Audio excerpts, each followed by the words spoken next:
Hello बच्चों।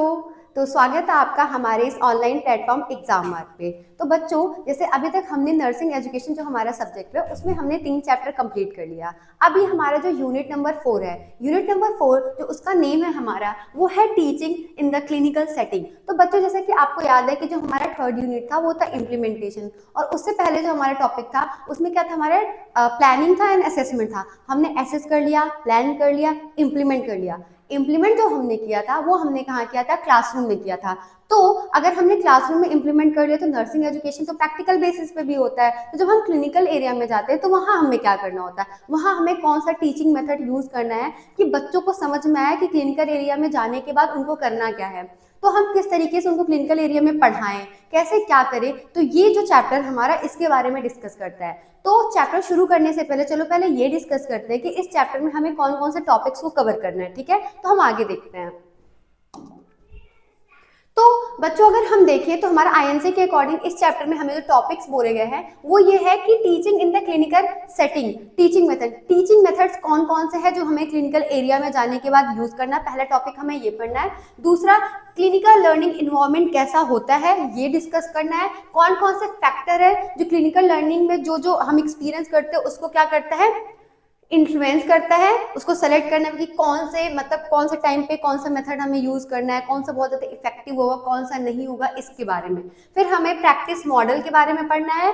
फिर हमें देखना है कि क्लिनिकल टीचिंग क्या characteristics of effective clinical teacher, जो एक जो क्लिनिकल टीचर है उसके अंदर कौन कौन सी क्वालिटीज होनी चाहिए कि वो अच्छे से क्लिनिकल एरिया में हमें पढ़ा सके। ठीक है, फिर हमें किस तरीके से उसका आउटकम लिखना है, क्लिनिकल एरिया में एक टीचर को जो जाने के बाद उसको उसका आउटकम कैसे निकला इसके बारे में हम पढ़ेंगे। फिर कुछ क्लिनिकल टीचिंग स्ट्रेटेजीज है, ये जो हमारा होता है ये बहुत मेन होता है। इसके अंदर हमारी कई सारी चीजें आती हैं। बच्चों, जब आप ड्यूटी पे जाते हो तो आप काफी चीजें करते हो। आप पेशेंट असाइनमेंट लिखते हो, आप क्लिनिकल प्रेजेंटेशन या क्लिनिकल कॉन्फ्रेंसेस करते हो, क्लिनिकल प्रेजेंटेशन बेडसाइड क्लिनिक आप लोग बनाते हो, आप क्या करते हो, केस स्टडी करते हो जिसको हम लोग केयर स्टडी भी करते हैं, नर्सिंग राउंड्स होते हैं, कॉन्सेप्ट मैपिंग होता है, प्रोजेक्ट्स हो गए हमारे, debate, game, role play, problem based learning, questioning, written assignments and process recording. ये सारी बच्चों जो हमारी चीजें आती हैं ये वो मेथड्स होते हैं या वो स्ट्रेटेजीज होती है जो हम क्लिनिकल एरिया में यूज करते हैं। ठीक है, जब हम क्लिनिकल एरिया में एक बच्चा जाता है तो उसको ये सारी चीजें दी जाती हैं ताकि वो क्या करता है, वो जब गया क्लिनिकल एरिया में वहां उसने ऑब्जर्व किया, उसने पेशेंट से जब इंटरेक्ट किया तो उसकी डिजीज कंडीशन में जानने के लिए, डिजीज कंडीशन को जानने के लिए वो केस प्रेजेंटेशन, केस स्टडी, ये सारी चीजें करता है और प्रैक्टिकल वे में वहां पे वो सारी चीजें देख रहा होता है तो उसको ज्यादा चीजें समझ में आती हैं। तो ये सारे जो मेथड्स होते हैं ये सारी चीजें वहां पे यूज होती हैं। ठीक है, अब हम इन सारे मेथड्स को एक एक करके देखेंगे। तो सबसे पहले चलो देखते हैं कि क्या है हमारा। सबसे पहले टीचिंग मेथड्स क्या होता है। तो बच्चों, आपको सेकंड यूनिट से ही मैं बताते रहूँ कि टीचिंग मेथड्स ऐसे मेथड्स होते हैं जो क्या करता है, जब टीचर यूज करता है तो बच्चों का जो नॉलेज होता है, स्किल होता है, एटीट्यूड को चेंज करता है, मतलब उसको इतना इंटरेस्टिंग बनाता है मेथड्स को यूज करके। जैसे कि अगर हम बात करें तो हमने स्टार्टिंग में बताया लेक्चर मेथड, तो लेक्चर मेथड भी कहीं ना कहीं बच्चों को, अगर टीचर थियोरेटिकल पोर्शन को कवर करने आ रहा है तो उसके लिए लेक्चर मेथड बेस्ट होता है। ठीक है, तो वहाँ पे टीचर आता है, बोलता है और चला जाता है। डिमॉन्स्ट्रेट अगर टीचर कर रहा है तो मतलब अलग अलग पोर्शन के हिसाब से कि उसको क्या डिलीवर करना है टीचर अपने मेथड्स यूज करता है। और ऐसे ही क्लिनिकल एरिया में भी होता है, कुछ चीजें ऐसी होती है जो थियोरेटिकल पोर्शन होती है तो उसको कवर करना होता है, कुछ चीजें ऐसी होती हैं जो बिना प्रैक्टिकल के नहीं हो सकती हैं। तो ये सारे यहाँ पे क्या होता है, मेथड्स को यूज करता है ताकि बच्चे का नॉलेज अच्छा हो, उसका स्किल इंप्रूव हो। ठीक है, और उसके एटीट्यूड में कुछ ना कुछ चेंजेस आए पॉजिटिव वे में, ये सारी चीजें हमारी होती हैं। ठीक है, अब एक बार इसका हम डेफिनेशन ऐसे ही पढ़ लेते हैं कि जो हमारे टीचिंग मेथड होते हैं वो क्या होता है, एक एसेंशियल टूल्स होते हैं जो एजुकेटर या टीचर यूज करता है ताकि लर्निंग को बढ़ावा देने के लिए, और ऐसा करता है कि जो वो मेथड यूज करे और उसकी जो मेथड यूज करके वो इंफॉर्मेशन दे रहा है बच्चों को, वो क्या करता है, उससे बच्चों के जो दिमाग में वो चीज रुके, जो वो नॉलेज देना चाहता है वो बच्चे के दिमाग में कहीं ना कहीं रुके। तो ये हमारा होता है टीचिंग मेथड्स। ठीक है, by employing various strategies teachers can create engaging, motivating and enjoyable learning.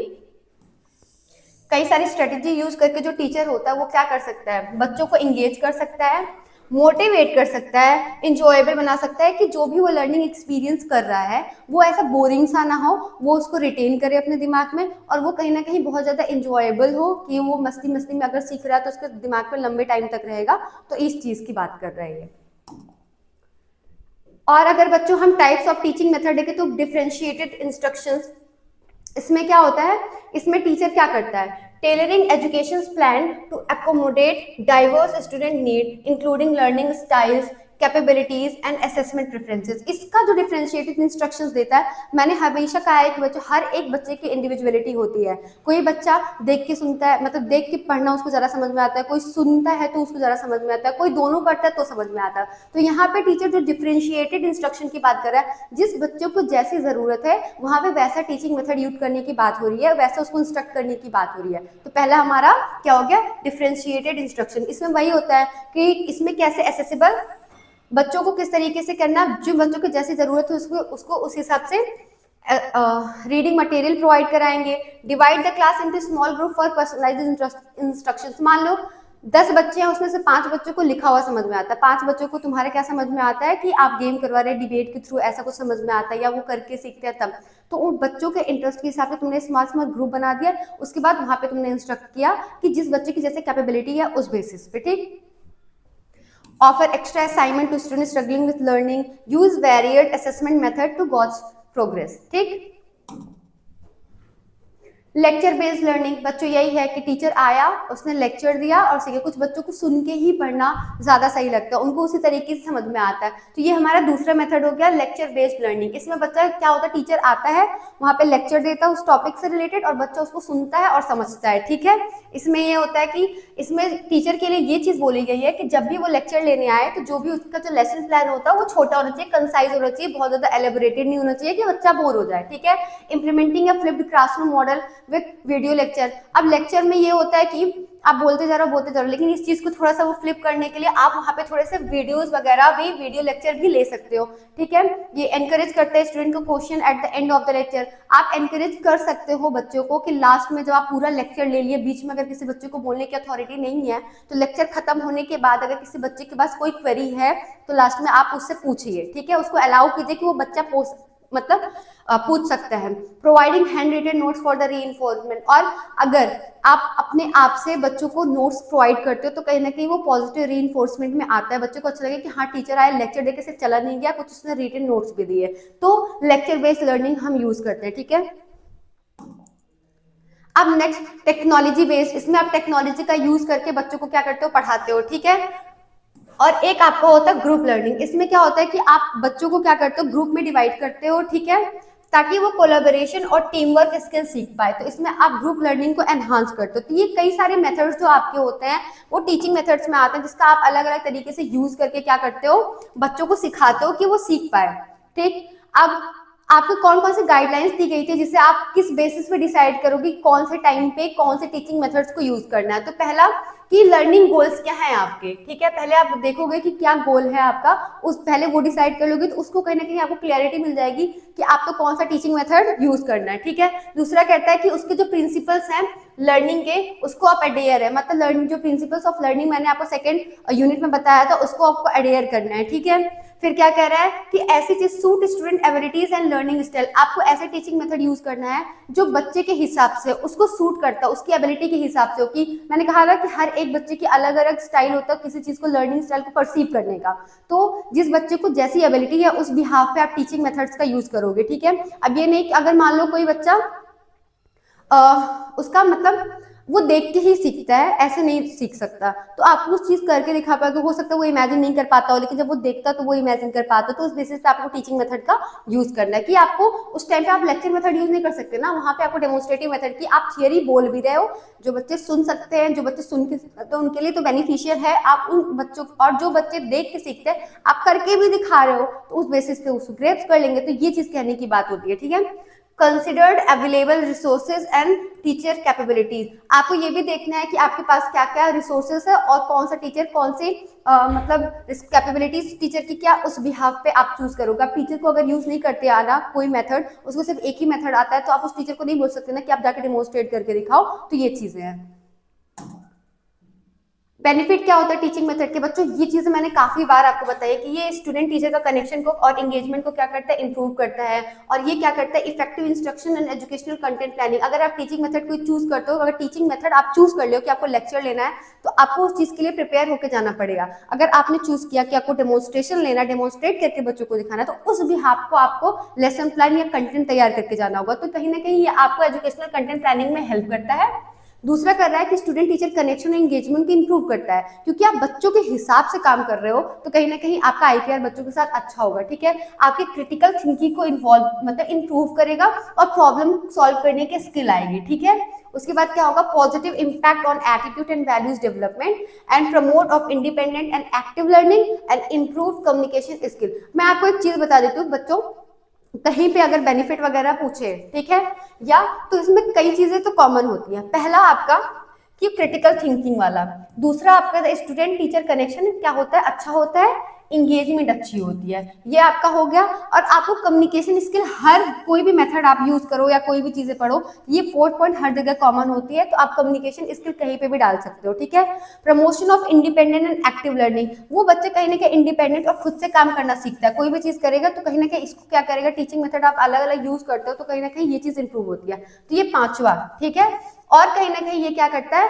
आपका जो एटीट्यूड होता है उसको पॉजिटिव वे में कहीं ना कहीं डेवलप करता है और वैल्यूज को भी डेवलप करता है। ठीक है, तो ये आपका था। आप ये पॉइंट अगर आप यहाँ रट लेते हो, तो मैंने आपको इम्प्लीमेंटेशन चैप्टर जब पढ़ाया था उसमें कई सारी चीजें मैंने यूज की थी, जब कई सारे टॉपिक्स मैंने पढ़ाए थे, रोल पे पढ़ाया था, मैंने आपको डिबेट बताया था, है ना, तो पैनल डिस्कशन बताया था, तो मैंने उसमें बेनिफिट वगैरह बताया था। तो वहाँ पे देखो जितनी भी चीजें डिस्कस करने वाली थी उसमें तो कम्युनिकेशन स्किल्स का इंप्रूव हो रहा है, कॉन्फिडेंस गेन हो रहा था, डिसीजन मेकिंग अच्छा हो रहा था, क्रिटिकल थिंकिंग एनहांस हो रहा था। तो यहाँ पे भी तो वही चीजें हैं बच्चों। तो बेनिफिट के 4-5 पॉइंट्स तो आपके कॉमन है अगर वो चीज पढ़ने वाली है और यूज करने वाली है। ठीक है, तो ये चीज आप याद ही कर लो कि ये तो होना ही होना है। ठीक, अब नेक्स्ट देखते हैं।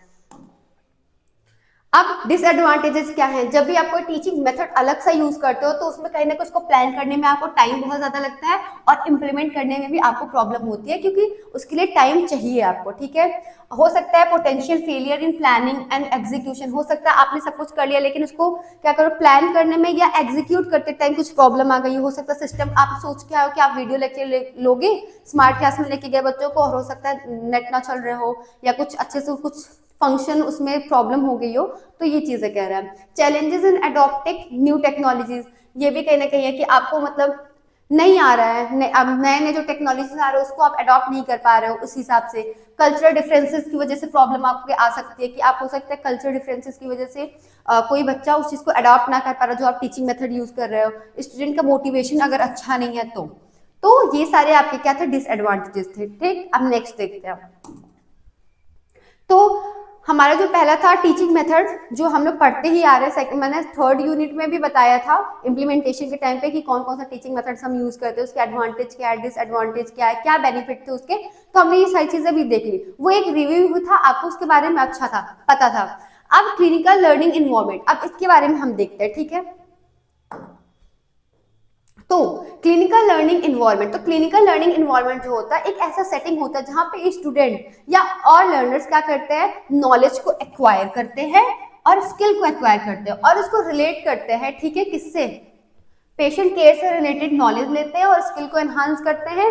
These environment encompasses various healthcare settings such as bedside care, emergency department, operating rooms, clinics and hospital ward. अब यहाँ पे बात, हमारा जो टॉपिक का अगर हम नाम देखें बच्चों, तो जो हमारा टॉपिक का नाम है क्लिनिकल लर्निंग इन्वायरमेंट। अब क्लिनिकल लर्निंग इन्वायरमेंट मतलब जहाँ पे पेशेंट्स प्रेजेंट होंगे वहाँ की बात हो रही है। अब वहाँ पे जब जाते हो तो वहाँ पे आपको जो लर्न करना, वहाँ का इन्वायरमेंट कैसा है, तो उस चीज की बात है। तो आप पेशेंट केयर से रिलेटेड जब आप क्लिनिकल एरिया में जाते हो, चाहे वो ऑपरेशन थिएटर हो गया, आपकी ओपीडीज हो गया, आपके आईपीडी हो गए, आपका इमरजेंसी हो गया, ठीक है, और आपका मेडिसिन वार्ड में तो कोई भी आईपीडी आप ले लो, चाहे पेडियाट्रिक डिपार्टमेंट, साइकाइट्री डिपार्टमेंट, कुछ भी ले लो। तो वहां जब आप जाते हो तो पेशेंट से रिलेटेड आपको नॉलेज और स्किल जो सीखते हो, वो सारी चीजें की जो होती है वो हमारा आता है क्लिनिकल लर्निंग इन्वायरमेंट। अब इस चीज को अगर आप तोड़ो, क्लिनिकल का मतलब क्या होता है, लर्निंग क्या होता है, आपके इन्वायरमेंट क्या होता है। तो अगर इन तीनों का मतलब आपको पता है तो आप इसके बारे में इजिली लिख सकते हो। ठीक है,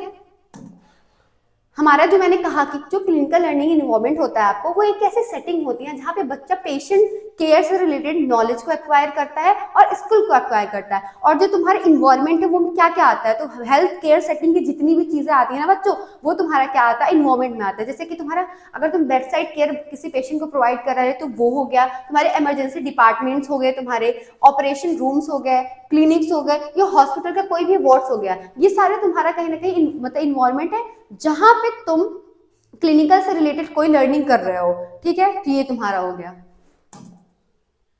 अब डेफिनेशन है कि the clinical learning environment is a physical, social and psychological setting in which student gain, जहां पे बच्चा क्या गेन करता है, क्लिनिकल एक्सपीरियंसेस। किससे इंटरेक्ट करने के बाद, पेशेंट से इंटरेक्ट करता है, क्योंकि हेल्थ केयर सिस्टम में सिर्फ पेशेंट ही नहीं होते हैं, patient, health care professionals and health care system, इन तीन चीजों के साथ वो क्या करता है, इंटरेक्ट करता है। उसके बाद जो वो क्लिनिकल एरिया में जो एक बच्चा इमोशन, फिजिकल, सोशल या साइकोलॉजिकल सेटिंग जो उसका होता है, उसके बाद जो वो नॉलेज, जब उसे इंटरेक्ट करने के बाद जो वो नॉलेज गेन कर रहा है, ये तुम्हारा होता है क्या, क्लिनिकल लर्निंग इन्वायरमेंट। ठीक, जैसे एग्जांपल में वही चीज हो गया कि hospital ward, ICU, community health centre, clinic, इन सब जगहों पे जाके जो आपको नॉलेज गेन हो रहा है, ये आपका होता है क्लिनिकल लर्निंग इन्वायरमेंट।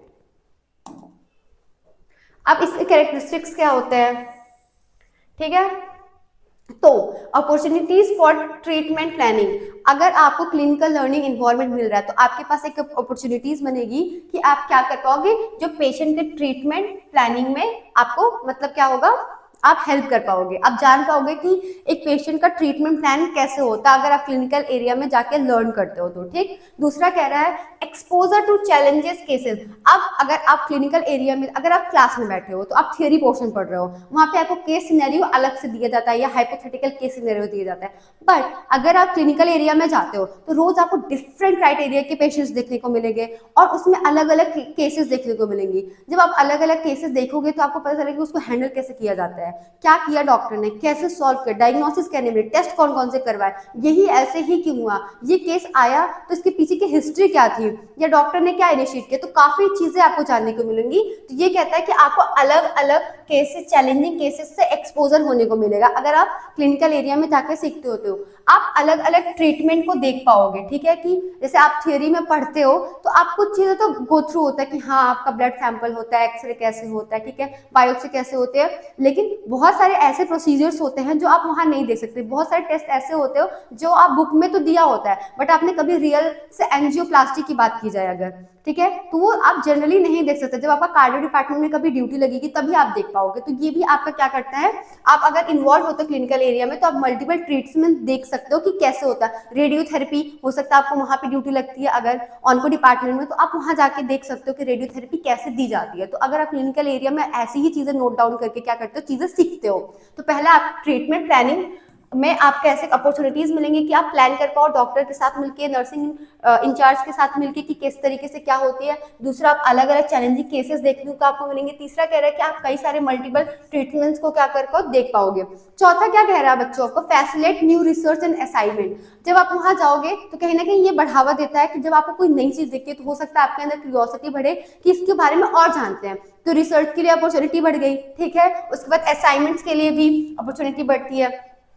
असाइनमेंट जब आप जाते हो तो टॉपिक, नई कोई टॉपिक अगर मिलती है या जिसके बारे में बच्चों को और जानना होता है तो उसके बारे में असाइनमेंट्स के लिए और रिसर्च के लिए क्या बोलते हैं, आपको और ज्यादा अपॉर्चुनिटीज मिलती है और क्यूरियोसिटी होती है कि चलो आप कुछ करेंगे। ठीक है, तो ये कहीं बढ़ावा देता है न्यू रिसर्चेस करने के लिए, क्योंकि अगर कोई नया केस आता है तो उसका रिसर्च होना बनता है, तभी हो सकता है उसका आगे चल के कुछ ट्रीटमेंट निकले या हो सकता है उसके बारे में और चीजें पता चले इस वजह से, और उसके बारे में असाइनमेंट्स के लिए भी फैसिलिटेट करता है। ठीक, ये जो चीजें कैरेक्टरिस्टिक, इसको थोड़ा ध्यान से देखना, बहुत ही ईजी है। ठीक है, और देखो तो एडवांटेजेस क्या है clinical learning, non hierarchical structure इसमें होते क्या, एनकरेज करता है collaborate and equal participation among health care professional and student. इसमें ऐसा नहीं हेरारकी नहीं फिक्स है, यहाँ पे नॉन हेरारिकल स्ट्रक्चर की अगर हम बात करें, इसका एडवांटेज ये है कि सारे बच्चे, डॉक्टर, नर्सिंग स्टाफ, उससे छोटा जितने भी स्टाफ्स होते हैं सब लोग आपस में मिलकर वहां पे काम कर रहे होते हैं। ठीक है, तो यहाँ पे ऐसा कुछ नहीं है। जब आप सीखने की बात आती है तो आपको इक्वल अपॉर्चुनिटी मिलती है। ये कह रहा है कि पहला अगर हेल्थ केयर इन्वायरमेंट सिस्टम, तो यहाँ पे आपको जो अपॉर्चुनिटी एक डॉक्टर के पास है वहां पे कि अगर कोई केस आया वो देख रहा कर रहा है तो वो आपके पास भी, आप भी जाओ, आप भी सीखो। ठीक, दूसरा टीम वर्क इंप्रूव करेगा। ठीक है, वहां जाओगे क्योंकि आप लोग अलग अलग जो इंस्टीट्यूट के अंदर अलग अलग लोग काम कर रहे हैं उनके साथ मिलके आप काम करोगे तो टीम वर्क आपका अच्छा होगा, कम्युनिकेशन आपका अच्छा होगा, ठीक है, पॉजिटिव एटमॉस्फेयर वहां पे होगा क्योंकि आप स्किल डेवलप करने गए हो, नॉलेज गेन करने के लिए गए हो, तो कहीं ना कहीं ये आपका अच्छा होगा, ठीक है। गुड टीम स्पिरिट, वही टीम वर्क होगा, टीम स्पिरिट अच्छा होगा, ठीक है। फिर मोटिवेटेड रहोगे आप, ये सारे आपका क्या है कि अगर क्लिनिकल लर्निंग इन्वायरमेंट आपका अच्छा है तो ये सारी चीजें इसके एडवांटेजेस हैं कि आप टीम वर्क सीख पाओगे, गुड कम्युनिकेशन होगा, पॉजिटिव एटमॉस्फेयर होगा, गुड टीम स्पिरिट होगी, मोटिवेशन होगा, तो ये सारी चीजें आपको मिलेंगी, होती हैं अगर आपका क्लिनिकल लर्निंग इन्वायरमेंट अच्छा होता है, ठीक है। अब 3 सर्कल आउटकम मॉडल इन्होंने क्या कहा था, अब मैं आगे इसके थ्योरी दिखाती हूँ, फिर मैं तुमको ये चीज दिखाती हूँ। इसमें क्या था, the 3 circle outcome model in the clinical environment, ठीक है। This educational philosophy pioneered by Ronald Harden in 1999। इन्होंने एग्जाम्पलीफाई किया था outcome based education and over a holistic view of education. इनके अंदर 3 मेन कंपोनेंट थे। पहले कंपोनेंट तुम्हारा था, देखो पहले मैं एक बार ये दिखा देती हूँ, ये जो तुम्हारा 3 सर्कल है, ठीक है। सबसे इनर सर्कल में है तुम्हारा परफॉर्मेंस ऑफ द टास्क, उसके जस्ट बाहर approach to task, and just सबसे बाहर जो तुम्हारा है वो है प्रोफेशनलिज्म। ये तुमने देख लिया, अब इसकी एक्सप्लेनेशन देखो क्या है। जो तुम्हारा पहला पॉइंट था circle in the centre inner, वो क्या रिप्रेजेंट कर रहा था बच्चों, परफॉर्मेंस ऑफ द टास्क, जिन्होंने तो टास्क किया वो कैसे परफॉर्म किया, focusing on technical competency required for the role, emphasising the execution of task correctly. अब ये देखो, जो तुम्हारा सबसे इनर था ये देख रहा था what is doctor is able to do, performance to task. ये पहला सवाल ये करता है कि डॉक्टर क्या करने या नर्स की अगर हम बात करें क्या करने के लिए कैपेबल है, वो सही चीज कर रही है कि नहीं कर रही। और ये कॉम्पिटेंसी चेक करता है, स्किल बेस की बात करता है कि क्लिनिकल स्किल के लिए उसके पास कॉम्पिटेंसी है कि नहीं, प्रैक्टिकल पोस्टरेजर के लिए उसके पास कॉम्पिटेंसी है कि नहीं है, और वो इन्वेस्टिगेट कर रहा है अगर पेशेंट के तो उसकी कॉम्पिटेंसी उसके पास है कि नहीं है, पेशेंट को मैनेज करने की कॉम्पिटेंसी है कि नहीं है, और वो हेल्थ प्रमोशन या प्रिवेंशन के लिए उसके पास कॉम्पिटेंसी है कि मतलब जितनी भी कॉम्पिटेंसीज की बात कर रहा था कि डॉक्टर क्या करने की काबिल है क्या नहीं। तो परफॉर्मेंस ऑफ टास्क पहला था। दूसरा जो हमारा कह रहा था वो था how the doctor approaches their practice, मतलब डूइंग द थिंग्स राइट, ये तो करना ही करना है। ये दूसरा सवाल ये कह रहा था कि पहला तो वो करने लायक है कि नहीं, ठीक है। दूसरा ये था कैसे कर रहा है, ठीक, ये चीज। और जो तीसरा तुम्हारा प्रोफेशनलिज्म था वो डॉक्टर एज अ प्रोफेशनल, ठीक है, कि सही पर्सन कर रहा है कि नहीं कर रहा। तो उन्होंने 3 चीजें दिया था 3 सर्कल आउटकम मॉडल। पहला कि जो डॉक्टर है what is doctor able to do, doctor क्या करने के काबिल है। दूसरा जो उनका था, उन्होंने कहा था कि how the doctor approaches their patient, वो पेशेंट के पास किस तरीके से अप्रोच कर रहा है, ठीक है।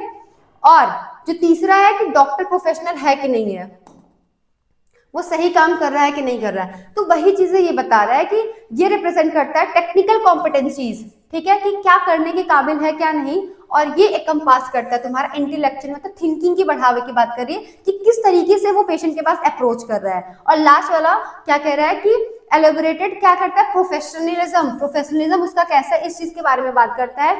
The person is doing it, ये कह रहा है the right person is doing it, मतलब सही पर्सन काम कर रहा है ना, डॉक्टर प्रोफेशनल काम कर रहा है, ये चीज।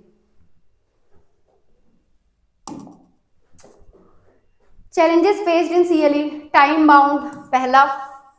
दूसरा वर्क डिमांड बहुत ज्यादा है, ठीक है।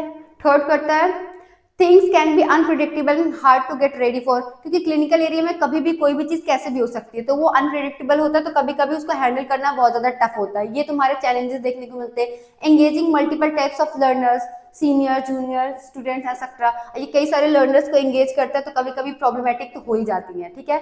इन कोऑर्डिनेशन हो सकता है, कोऑर्डिनेशन सही से ना हो, या लैक ऑफ इंसेंटिव, उसकी वजह से लोग काम नहीं करना चाहते हो, या physical clinical environment not comfortable, light बहुत ज्यादा है, हवा नहीं आ रही, स्मेल बहुत खराब है, क्लीनिंग नहीं अच्छी है। तो ये सारे क्या क्या तुमको चैलेंजेस देखने को मिल सकते हैं, ठीक है। और ये जो था कि वर्क डिमांड बहुत ज्यादा है, ये भी कहने क्या चैलेंजेस है कि teachers maintain other clinical research और administrative responsibility by being called upon to teach, कभी कभी उनको पढ़ाने के लिए बुलाया जाता है बट उनको और भी काम दे दिया जाता है। तो वर्क डिमांड बहुत ज्यादा है, इसकी वजह से कहने क्लिनिकल लर्निंग इन्वायरमेंट में ये सारी चीजें क्या है, चैलेंजेस है। Factor influencing selection of clinical, तो कौन कौन से फैक्टर जो इन्फ्लुएंस देखते हैं, तो इन्वायरमेंटली सेफ एंड सस्टेनेबल, अगर इन्वायरमेंटली जो प्लेस है वो सेफ है और सस्टेनेबल है तो कहीं ना कहीं ये जो होता है इन्फ्लुएंस करता है क्लिनिकल सिलेक्शन में। जैसे कि content must align with skill, attitude and values needed in the clinical suitability determined by teacher feasibility, social acceptance and environmental sustainability. ठीक, दूसरा कहता है तुम्हारा इंडिविजुअल फैक्टर, इसमें हो सकता है क्या है इंडिविजुअल फैक्टर, क्या इन्वायरमेंटल सेफ और सस्टेनेबल है तुम्हारा। ठीक, दूसरा कहता है कि इंडिविजुअल की भी तो नीड के हिसाब से होनी चाहिए, तो लर्निंग कैपेबिलिटी क्या है उस बेसिस पे, दूसरा इंटरेस्ट कैसा उसका। ठीक है, ये दो तुम्हारे क्या हो गए इंडिविजुअल फैक्टर्स हो गए कि ये भी कहीं ना कहीं इन्फ्लुएंस करता है। ठीक है, मोटिवेशन एंड वर्कलोड, मोटिवेट करता है, वर्कलोड को मैनेज करने की कैपेबिलिटी देता है, परसेप्शन कैसा है बच्चे का, अगर पॉजिटिव परसेप्शन है तो क्लिनिकल एरिया में काम करने के लिए ज्यादा मोटिवेटेड रहेगा। ठीक है, अगर उसका एक्सपीरियंस वहां पे अच्छा हो क्लिनिकल एरिया में तो ये भी कहीं ना कहीं उसको ज्यादा, अगर उसको चीजें समझ में आती है तो ये भी इन्फ्लुएंस करेगा कि क्लिनिकल एरिया का जो लर्निंग है वो अच्छी है। और अगर उसका बिलीफ, अगर उसने पहले ही सोच लिया बच्चे ने कि क्लिनिकल एरिया में जाने सॉरी बच्चों हमने बिलीफ देख लिया, एक्सपीरियंसेस देख लिए, परसेप्शन देख लिया, वर्कलोड एंड मोटिवेशन, अगर ये सारी चीजें अच्छी हैं तो इसका मतलब क्लिनिकल जो लर्निंग है वो कहीं ना कहीं पॉजिटिव इन्फ्लुएंस हो रहा है। ठीक है, तो ये चीज हम देख रहे हैं। अब हम नेक्स्ट देखते हैं अगर इन्वायरमेंटल फैक्टर कौन कौन से होते हैं। तो अगर स्पेस की हम बात करें, ensure the clinical environment provide adequate space for hand on learning and collaboration. ये कह रहा है कि अगर बच्चा क्लिनिकल लर्निंग करने के लिए जा रहा है तो जिस जगह पर, जिस क्लिनिकल एरिया में जा रहा है वहां का जो स्पेस है वो अच्छा खासा हो कि बच्चा हैंड ऑन प्रैक्टिस कर पाए। ठीक, दूसरा रिसोर्सेज, अगर बच्चा क्लिनिकल एरिया में जा रहा है और वहां उसको रिसोर्सेज प्रोवाइड नहीं कराए जाएंगे तो वो सीखेगा कैसे। अगर रिसोर्सेज एडिक्वेट है, एक और सफिशिएंट है तो ये कहीं ना कहीं क्लिनिकल लर्निंग को इन्फ्लुएंस करेगा, अच्छा बनाएगा। ठीक है, सिटिंग, अगर सिटिंग एरिया अप्रोप्रिएट है, कंफर्टेबल है, सब कुछ एकदम अच्छे से अरेंज्ड है तो ये भी कहीं ना कहीं इन्फ्लुएंस करता है। ठीक है, नेक्स्ट हमारा लाइटनिंग, अगर लाइटनिंग अच्छी है तो सब कुछ विजिबल होगा, स्ट्रेस आईज पे कम पड़ेंगी तो कहीं ना कहीं ये भी हमारे लिए बेस्ट होगा। नॉइज कम हो, अगर वहां पे शोर अगर बहुत ज्यादा होगा बच्चों तो फिर सिंपल सी बात है ना, कभी कभी माइंड आपका काम नहीं करता, तो नॉइज भी कम होगा। तो ये सारे जो फैक्टर्स होते हैं वो सारे कहीं ना कहीं आपके क्लिनिकल लर्निंग को एनहांस करते हैं। ठीक है, अब हम नेक्स्ट टॉपिक जो हमारा है वो है प्रैक्टिस मॉडल। ठीक है, अब हम इसके आगे देखते हैं। तो प्रैक्टिस मॉडल क्या होता है? Practice model is an organised framework that describe how teaching learning activities are planned, implement and evaluated in clinical और प्रोफेशनल प्रैक्टिस। जैसे कि हम लोग एनसीपीज बनाते हैं ना, उसकी बात कर रहा है ये। एक तरह से देखो तुम क्या कर रहे हो, प्रैक्टिस मॉडल कर रहे हो। ये इसमें ये टीचिंग और लर्निंग एक्टिविटीज जो भी आप कर रहे हो क्लिनिकल एरिया में उसको किस तरीके से आपने प्लान किया है, किस तरह से आप उसको इम्प्लीमेंट करोगे या किस तरीके से उसको इवेल्युएट करोगे क्लिनिकल एरिया में, ये आपका होता है प्रैक्टिस मॉडल। ये आपको क्या कहते हैं, ये गाइड करता है आपको, आपका इट गाइड्स रोल कि आपका रोल क्या है, आपकी रिस्पॉन्सिबिलिटीज क्या है, सुपरवाइजिंग कैसे करना है आपको, और आपको इंटरेक्शन कैसे करना है लर्नर से, टीचर से and other professionals in the practical setting. जब आप प्रैक्टिस सेटिंग में जाते हो तो आपको जो डिफरेंट लोग हैं उनको किस तरीके से आपको उनसे क्या करना है, इंटरेक्ट करना है, आपके रोल्स क्या हैं, आपका रिस्पॉन्सिबिलिटीज क्या है। ठीक है, ये सारी चीजें जो आती हैं ये आपका क्या होता है, ये आपको क्या होता है प्रैक्टिस मॉडल।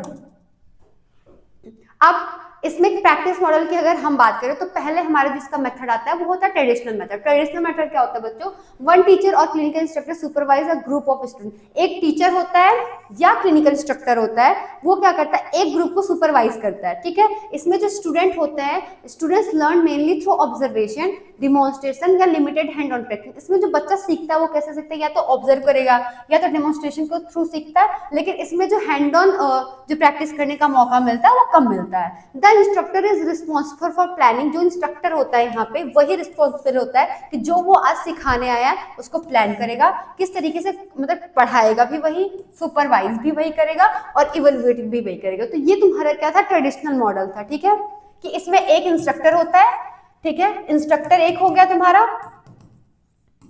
और दूसरा तुम्हारा क्या होगा, एक ग्रुप के बच्चों को पढ़ा रहा है वो। ठीक है, और इसमें जो ग्रुप के बच्चे होते हैं वो तुम्हारे सीख कर या तो ऑब्जर्व कर रहे हैं या डेमोन्स्ट्रेशन के थ्रू, और इसमें जो हैंड ऑन प्रैक्टिस है वो कम है। और इसमें जो टीचर है, जो तुम्हारा इंस्ट्रक्टर है, वही तुम्हारे इवेल्युएट भी कर रहा है, सुपरवाइज भी कर रहा है तुमको। ठीक है, और कहीं ना कहीं वही प्लान करके आ रहा है कि बच्चों को किस तरीके से इवेल्युएट करना है।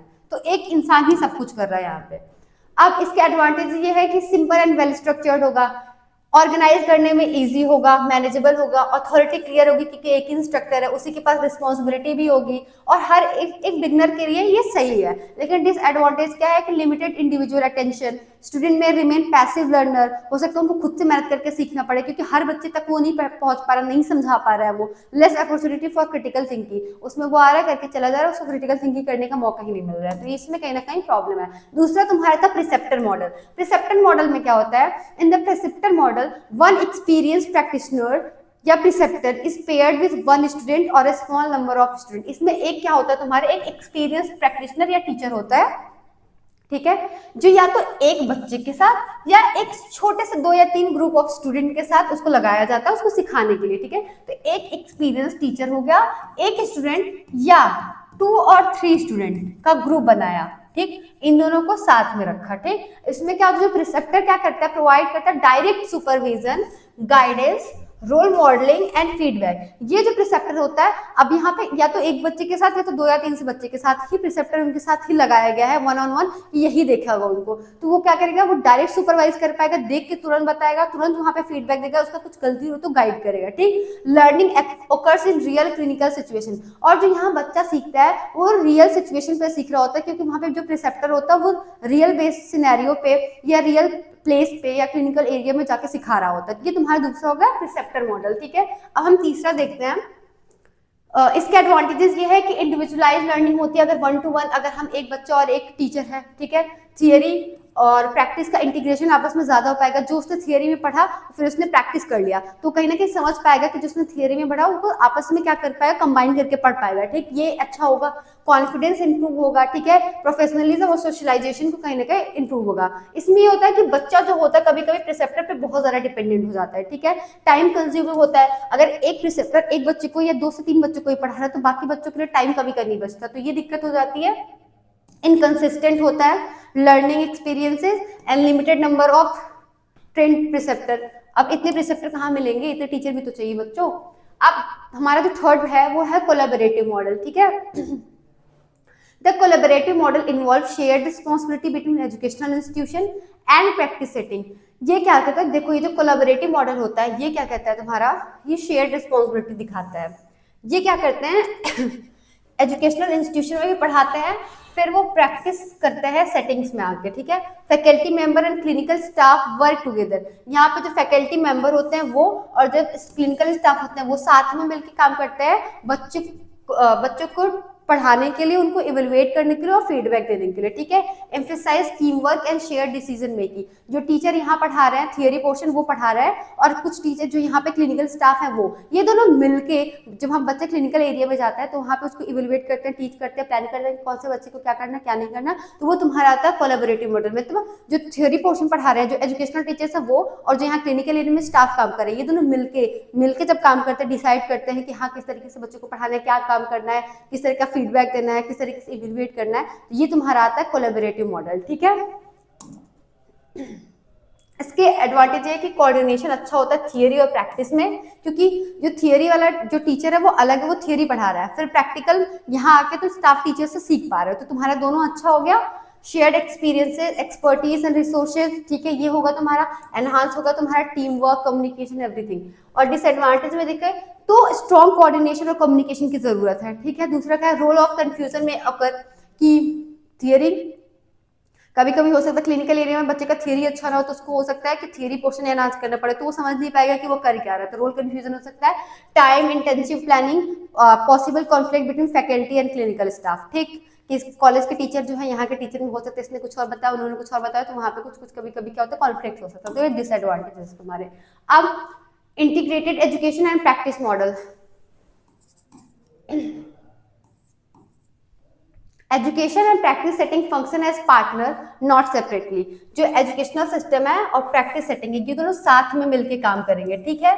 अब क्या होगा, फैकल्टी मेंबर में प्रैक्टिस इन क्लिनिकल सेटिंग। जो फैकल्टी मेंबर हो सकता है कि वो क्लिनिकल सेटिंग में आके प्रैक्टिस करवा रहे हो, एंड प्रैक्टिशनर्स में पार्टिसिपेट इन टीचिंग, और जो प्रैक्टिशनर है वो हो सकता है वो आके टीचिंग कर रहा है कभी कभी, तो दोनों मिलके काम कर रहे हैं किसी को सिखाने के लिए, तो ये तुम्हारा हो गया इंटीग्रेटेड एजुकेशन, ठीक है। Student learn through real life practices experiences while applying theory theoretical knowledge, यहाँ पे जो बच्चा होता है वो क्या कर पा रहा है, प्रैक्टिस भी, रियल लाइफ प्रैक्टिस भी कर पा रहा है, उसका एक्सपीरियंस भी ले पा रहा है, और जो उसका थ्योरेटिकल नॉलेज है उसको वहाँ पे अप्लाई कर पाता है। Emphasise in place placed on continuous learning, collaborative and evidence based learning. ये क्या करता है, कॉन्टिन्यूअस लर्निंग करवाने में हेल्प करता है, कोलैबोरेटिव वे में लर्निंग होती है बच्चों को, और एविडेंस बेस्ड प्रैक्टिस भी करने का मौका मिलता है। तो ये हमारा चौथा था इंटीग्रेटेड एजुकेशन प्रैक्टिस मॉडल।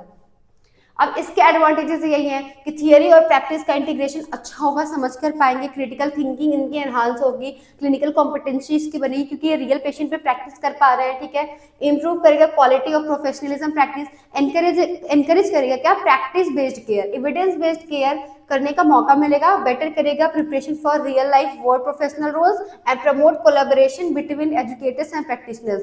जो एजुकेटर्स हैं और प्रैक्टिशनर्स है, इन दोनों के बीच में कहीं ना कहीं कोलैबोरेटिव वे में काम होगा, ठीक। अब डिसएडवांटेज देखें तो बहुत ज्यादा एक्सटेंसिव कोऑर्डिनेशन और प्लानिंग की जरूरत पड़ती है, क्योंकि जो तुम्हारे प्रैक्टिकल वाले टीचर हैं और जो तुम्हारे थियरी वाले टीचर है वो दोनों मिलके काम कर रहे हैं, तो बहुत ज्यादा सोचना पड़ेगा कब किसको कहाँ क्या करना है, रोल कंफ्यूजन हो सकता है एजुकेटर और प्रैक्टिशनर, जो पिछली में भी होता था वही टाइम कंज्यूमिंग हो सकता है कॉन्फ्लिक्ट हो जाए, स्ट्रॉन्ग लीडरशिप चाहिए, कम्युनिकेशन चाहिए, मतलब प्रिंसिपल अच्छा हो या तो डीन अच्छा आपको जो एकदम प्रॉपर वे में काम करवा पाए, तो ये हो सकता है, अदरवाइज कोई मतलब नहीं है, ठीक।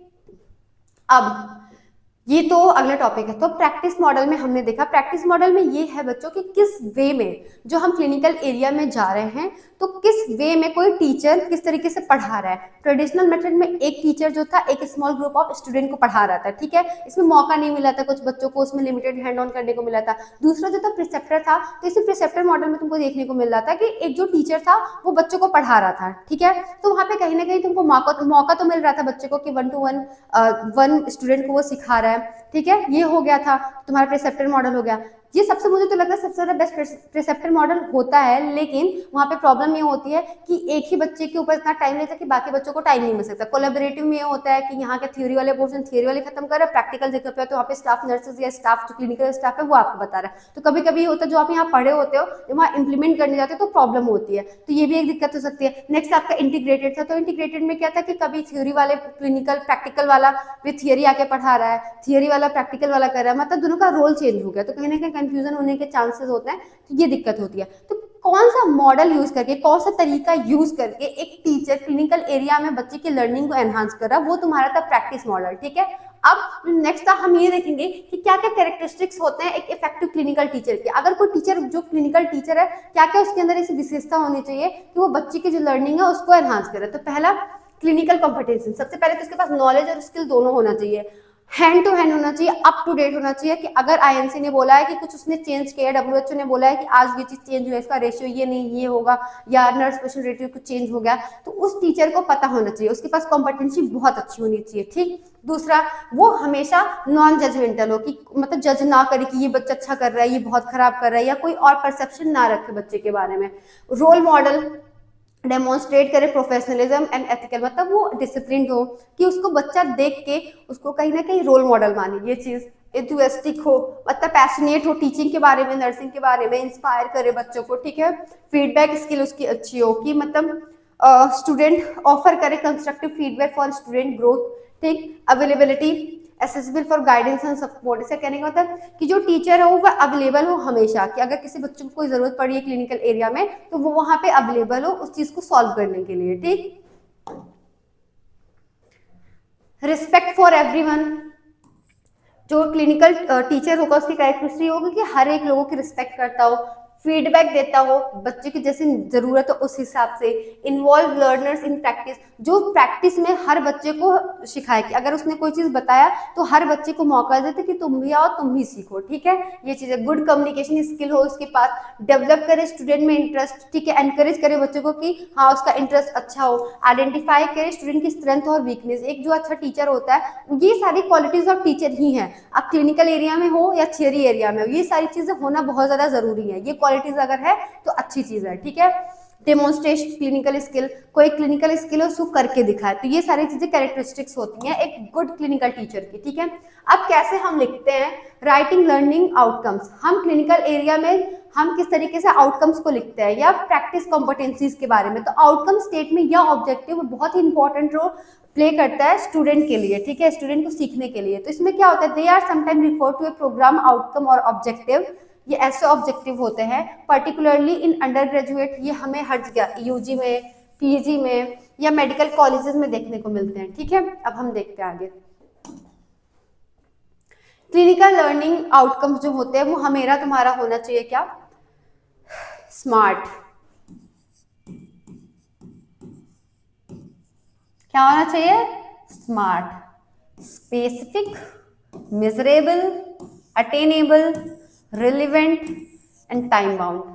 अगर क्लिनिकल लर्निंग आउटकम तुम्हारे स्पेसिफिक है कि हम जो चीज सीखना चाहते हैं लास्ट में हमें ये अचीव करना है, मेजरेबल है कि वो अच्छा हो रहा है कि नहीं हो रहा है, ये चीज अगर हम कर पा रहे हैं, अटेनेबल, ऐसा भी नहीं हाइपोथेटिकली सोच लेना है कि अरे मैं तो ये कर लूंगा, नहीं, ऐसा गोल डिसाइड करना है जिसको आपको पता हो कि आप अचीव कर सकते हो, अटेन कर सकते हो, रिलेवेंट हो, हाइपोथेटिकल ना हो, ठीक है, उसमें कुछ ना कुछ प्रोग्रेस देखने को मिल सकती है, टाइम बाउंड हो कि इतने टाइम के अंदर तुमको कंप्लीट करना है। तो इसको माना जाता है कि क्लिनिकल लर्निंग आउटकम जो होना चाहिए वो स्मार्ट होना चाहिए, स्मार्ट वे में होना चाहिए कि क्लिनिकल लर्निंग के बाद आप क्या सीखोगे, ठीक। अब क्लिनिकल टीचिंग स्ट्रेटजीज हम देखते हैं कि कौन कौन से क्लिनिकल टीचिंग स्ट्रेटजीज होती हैं जो हम फॉलो करते हैं। तो सबसे पहले देखते हैं कि क्लिनिकल टीचिंग स्ट्रेटजीज क्या होती हैं। तो कैसे एक टीचर सिखाता है बच्चों को, तो clinical teaching strategies are the method used by the teacher, ये ऐसे मेथड्स होते हैं जो टीचर्स के थ्रू यूज किए जाते हैं बच्चों को सिखाने के लिए रियल क्लिनिकल सेटिंग में, मतलब हॉस्पिटल में, जैसे hospital, ward, clinics, community health centre. These strategies help student connect theory with practice, ये थियरी और प्रैक्टिस को आपस में कनेक्ट करने के लिए हेल्प करता है। मतलब टीचर्स कुछ ऐसे मेथड्स यूज कर रहा है क्लिनिकल एरिया में, जैसे हॉस्पिटल, वार्ड, कहीं पे भी, जहां से क्या हो रहा है, ये स्ट्रेटजीज यूज कर रहा है ताकि बच्चों को हेल्प हो और बच्चा थियरी पोर्शन को और जो उसका प्रैक्टिकल है उन दोनों को आपस में इंटीग्रेट कर पाए, ठीक है। फिर in nursing education clinical teaching is very important because nursing is a skill based and patient care centred profession. अब कहते हैं नर्सिंग एजुकेशन में ये क्यों जरूरी है, बिकॉज जो हमारा ये टीचिंग होता है, हम क्लिनिकल टीचिंग इसलिए जरूरी है क्योंकि जो नर्सिंग होता है वो सिर्फ थियरी पोर्शन को कवर नहीं करता, वो कहीं ना कहीं स्किल बेस्ड भी होता है और पेशेंट सेंटर्ड होता है, हमें पेशेंट की जान बचानी होती है। इसलिए through clinical teaching strategy student learn how to care the patient.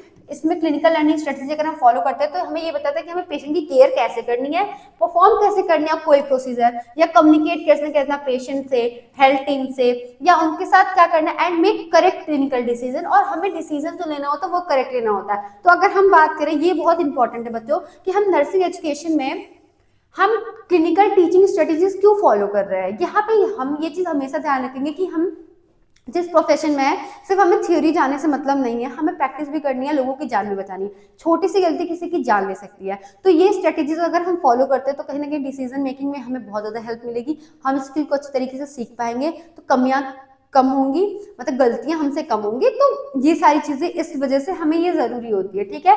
These strategies allow student to observe, practice and gain confidence under the guidance of the clinical structure. अब जब ये स्ट्रेटेजीज फॉलो की तो वहाँ क्लिनिकल स्ट्रक्चर होगा, और अगर ये क्या करेगा, क्लिनिकल स्ट्रक्चर अगर वहाँ प्रेजेंट है तो कहीं ना कहीं बच्चे का कॉन्फिडेंस बूस्ट होगा क्योंकि वहाँ पे गाइड करने वाला कोई ना कोई है। They also help student develop critical thinking, problem solving skills, professional behaviour and ethical value environment for limited time, ठीक। तो ये आपका हो गया टीचिंग।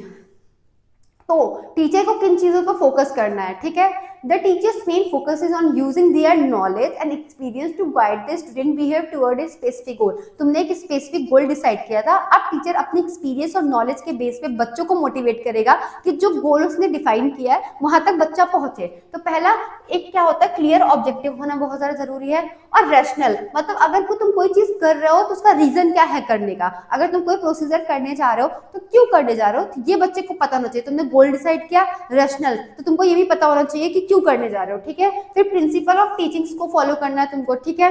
सेल्फ इवेल्युएशन, तुमको खुद को इवेल्युएट भी करते रहना है कि तुमने कितना अच्छा किया और कितना कहाँ पे तुमसे गलतियां हुई, ये चीज सेल्फ एसेस करना है। डिस्कशन टाइम, लास्ट में तुमने जितनी भी चीजें सीखी तुमको आपस में क्या करना है, डिस्कस करना, ताकि तुमको और भी अच्छे से इवेल्युएट हो पाए कि क्या गलती हुई है क्या नहीं है। और कम्युनिकेशन ये कहीं ना कहीं तुम्हारा क्या करता है, एनहांस करता है, ठीक। अब हम पहला जो हमारा टीचिंग जो है हमारा क्लिनिकल टीचिंग स्ट्रेटजीज, जो पहला हमारा है वो है पेशेंट असाइनमेंट। तो तुमको क्या लगता है पेशेंट असाइनमेंट क्या होता है बच्चों, सोचो थोड़ा सा। तो जो हमारा पेशेंट असाइनमेंट होता है is about understanding the patient. यहाँ तुमको क्या करना होता है बच्चों, पेशेंट को समझना होता है और क्या करना है, उसकी हेल्थ कंडीशन क्या उसके बारे में, और उसको केयर प्रोवाइड करना होता है। It include basis information about the patient. इसके बारे में इसमें क्या होता है कि आपको क्या करना है, जो पेशेंट का बेसिक इंफॉर्मेशन है कि उसकी इलनेस क्या है, उसका आइडेंटिफिकेशन डाटा क्या है, उसकी हिस्ट्री क्या रही है, सिम्टम क्या रहे हैं तुम्हारे, ठीक है, ट्रीटमेंट उसको क्या दी गई है, नर्सिंग केयर उसको क्या प्रोवाइड करे, इन सब चीजों के बारे में तुमको क्या करना, जानना होता है। The purpose of this assignment, जो इसका पर्पस क्या होता है, is to learn how to assess a patient. तुमको ये देखना कि प्रॉपर तरीके से तुम पेशेंट को किस तरीके से असेस करोगे और उसको किस तरीके से एक safe and effective care provide करोगे, ठीक है। तो patient assignment involve the allocation of nursing responsibilities and care and task to ensure comprehensive patient care delivery. इसमें तुमको पेशेंट को बेसिकली क्या करना होता है कि उसके प्रॉब्लम के हिसाब से जब तुमने सब कुछ उसके बारे में जान लिया, तो अब तुम पेशेंट के बारे में जब तुम जान लिया अच्छे तरीके से, तो उसको एक इफेक्टिव केयर प्रोवाइड कैसे करोगे, ये चीज तुम्हारा होता है पेशेंट असाइनमेंट। अब इसका मतलब क्या होता है, patient assignment means giving a particular patient to a nurse or nursing student so that the nurse student is responsible to take patients during duty or clinic। यहाँ पे क्या होता है पेशेंट असाइनमेंट में कि एक नर्स को या एक नर्सिंग स्टूडेंट को एक पेशेंट दे दिया जाता है, ठीक है। वहां भी उसी की जिम्मेदारी होती है उस पेशेंट के केयर से रिलेटेड हर एक चीज का। मतलब अगर जब से उसको दे दिया गया कि ये आपका पेशेंट है, आपके ऑब्जर्वेशन में, तब से लेके आखिरी तक पेशेंट से रिलेटेड जितनी भी केयर है, डॉक्टर ने जो भी उसको बताया हो कि आपको ये चीजें करनी हो, वहां से लेके आखिर तक उसकी इन्वेस्टिगेशन क्या है, क्या चेंजेस हुए हैं, उसका डॉक्यूमेंटेशन क्या है, कहाँ तक उसकी मतलब ट्रीटमेंट में कितना सुधार आया है, क्या वर्सन हुआ है, क्या नहीं है, सब कुछ उसकी जिम्मेदारी होगी। तो इसके बारे में आप जो करते हो वो आपका होता है पेशेंट असाइनमेंट। तो आपको एक पेशेंट असाइन कर दिया गया, that was your patient assignment. मतलब आप ही जिम्मेदार होगे उसके उस पेशेंट से रिलेटेड हर एक केयर के बारे में। ये चीज in simple word, one nurse is equal to one patient, group of patient to take care of, ठीक। ये चीज कहने की कोशिश कर रहा है। ये अगर तुमको याद रहा तो मतलब तुम लोग समझ गया। पर्पस क्या होता है, अगर एक नर्स को एक पेशेंट दे गया तो जो ऑप्टिमल नर्सिंग केयर उस पेशेंट को मिल पाएगा, ठीक, उसके ऊपर ज्यादा बर्डन नहीं रहेगा। To provide student nurse with a comprehensive educational experience. और अगर स्टूडेंट नर्स को आप वहां असाइन करते हो तो कहीं ना कहीं ओवरऑल जो उसके पास नॉलेज है वो उसका एक उस एक्सपीरियंस की वजह से उसको मतलब क्रिटिकल थिंकिंग करने का मौका मिलेगा, कॉन्फिडेंस गेन होगा और उसकी जो कॉम्प्रिहेंसिव नॉलेज होगी वो भी इंक्रीज होगी, ठीक। अब आपको जो तीसरा पॉइंट है ये रेकमेंड करते हैं efficient nursing procedure and minimise effort. अब कई सारे लोगों पे नहीं कर रहे, एक ही पेशेंट पे कर रहा है, तो कहीं ना कहीं उसके एफर्ट तो रिड्यूस होंगे लेकिन इफेक्टिव नर्सिंग केयर उसको दे पाएगी, ठीक है। To foster cooperation and acceptance of assign task among works. इसमें ये होता है कि कोऑपरेटिव वे में काम होगा, अब एक लोगों के ऊपर ज्यादा बर्डन नहीं पड़ेगा, कहने का मतलब ये है। To serve as a plan for nursing task, क्या कह रहे हैं, किसी नर्सिंग टास्क को परफॉर्म करने के लिए to serve a plan for nursing task. आप ऑलरेडी प्लान करके चलोगे कि इस पेशेंट के लिए क्या करना है क्या नहीं करना। To gain the cooperation of nursing staff, आप कहीं ना कहीं क्या आपको जो अदर नर्सिंग स्टाफ है उनका कहना है कि कोऑपरेटिव वे में आप उनका कोऑपरेशन गेन कर पाओ कि अगर आप नहीं होते तो कोई और हेल्प करवाओ। ये सारे इसके पर्पजेज होते हैं, ठीक है। Principle, use clear and simple language in assignment. जब आप असाइनमेंट नोट कर रहे हो उसके बारे में तो सिंपल होना चाहिए और क्लियर होना चाहिए। Avoid task overlap and assign responsibility for all task. अगर आप ड्यूटी शिफ्ट चेंज होती है तो वहाँ पे क्या टास्क को अवॉइड करना, सबसे पहले कि सुबह वाला का कुछ दोपहर में कुछ रह गया था तो 1 घंटे बाद ये होगा कि दूसरी नर्स आएंगे तो करके चले जाएंगे, जिनको असाइन हुआ, ऐसा नहीं है। आप टास्क को अवॉइड नहीं कर सकते हो और ये क्या है कि आपका जो रिस्पॉन्सिबिलिटी हो हर टास्क का वो डिसाइडेड हो कि किसको क्या करना है, ठीक है। Plan for emergency and special nursing activities. इसका प्रिंसिपल कहता है कि जब भी इमरजेंसीज हो तो उस टाइम के लिए आप पहले से ही प्लान करके रखोगे और स्पेशल नर्सिंग एक्टिविटीज को भी आपको परफॉर्म करनी है। Provide sufficient time and opportunity for planning work. कोई भी काम को प्लान करने पर आपको क्या करना है, सफिशिएंट टाइम होना चाहिए और अपॉर्चुनिटी मिलनी चाहिए। Include information from nursing and doctors order, उसमें जो आप इन्फॉर्मेशन लिखोगे उसमें जो नर्सिंग या डॉक्टर के ऑर्डर थे उसको आपको इंक्लूड करना है।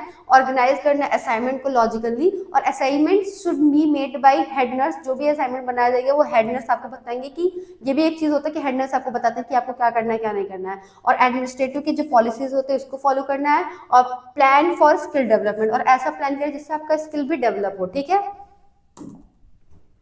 अब factor affecting patient assignment, patient की कैरेक्टरिस्टिक हो सकता है पेशेंट बहुत एंग्री हो या उसको कोई साइकोलॉजिकल प्रॉब्लम हो, तो हो सकता है आपको पेशेंट असाइनमेंट में थोड़ी दिक्कत हो, ठीक है।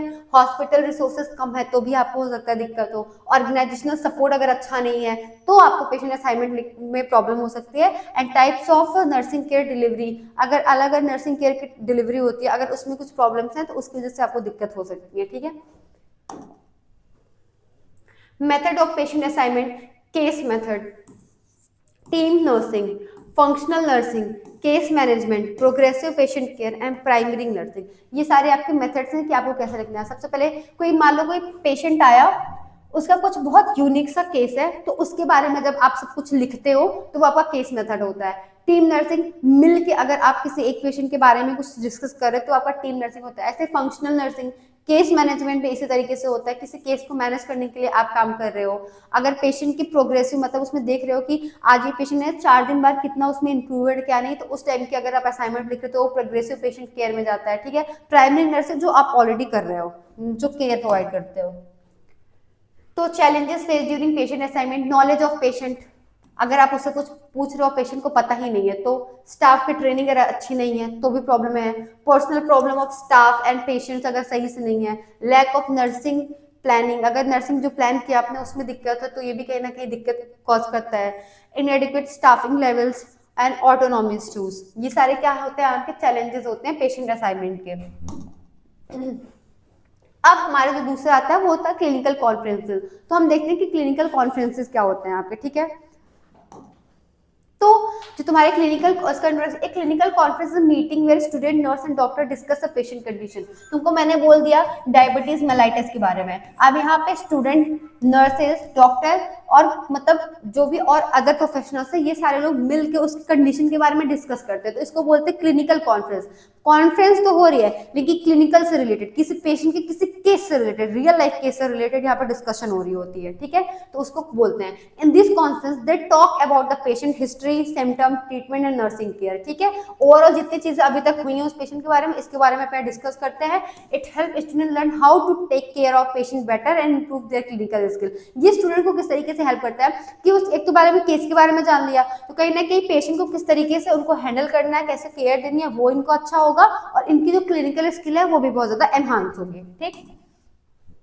अब definition, a clinical conference a group of discussion about a patient to understand the disease and plan proper care. ये कह रहा है कि क्लिनिकल कॉन्फ्रेंस एक ऐसा ग्रुप डिस्कशन होता है जिसमें हम पेशेंट के बारे में, उसके डिजीज के बारे में डिस्कस करते हैं और उसके कौन सा केयर प्रोवाइड करना है इसके बारे में सोचते हैं। It is a meeting where health professionals share knowledge and learn from real patient cases. ये एक ऐसी मीटिंग होती है जहाँ पे हेल्थ प्रोफेशनल आपस में बात करते हैं पेशेंट रिलेटेड और उनको रियल पेशेंट के जो केसेस उसके ऊपर बात करते हैं, उस पर नॉलेज शेयर करते हैं और उसका केयर किस तरीके से देना है इस पे बात करते हैं, ठीक। अब इंपॉर्टेंस क्या है, ये क्या करता है, जो नया नया नॉलेज है उसको भूख बढ़ाती कि अरे अच्छा ये केस आया है, कैसे होगा, इसकी ट्रीटमेंट क्या थी, इसका कंडीशन क्या था, हिस्ट्री क्या रही है, मतलब फैसिलिटेट करेगा, ठीक है, भूख मिटाएगी। Enhance learning and critical thinking, अब जब कोई नई चीज या पेशेंट के किसी डिस्कस करने का मतलब जिसको पहले उसके बारे में नहीं पता था तो कहीं ना कहीं उसकी क्रिटिकल थिंकिंग तो एनहांस होगी, उसकी लर्निंग एनहांस होगी और क्रिटिकल थिंकिंग एनहांस होगी, ठीक है। डेवलप करता है practical skill and professional growth, क्योंकि आप कहीं ना कहीं बात कर रहे हो अगर डॉक्टर्स के बीच में या प्रोफेशनल टीम्स के बीच में,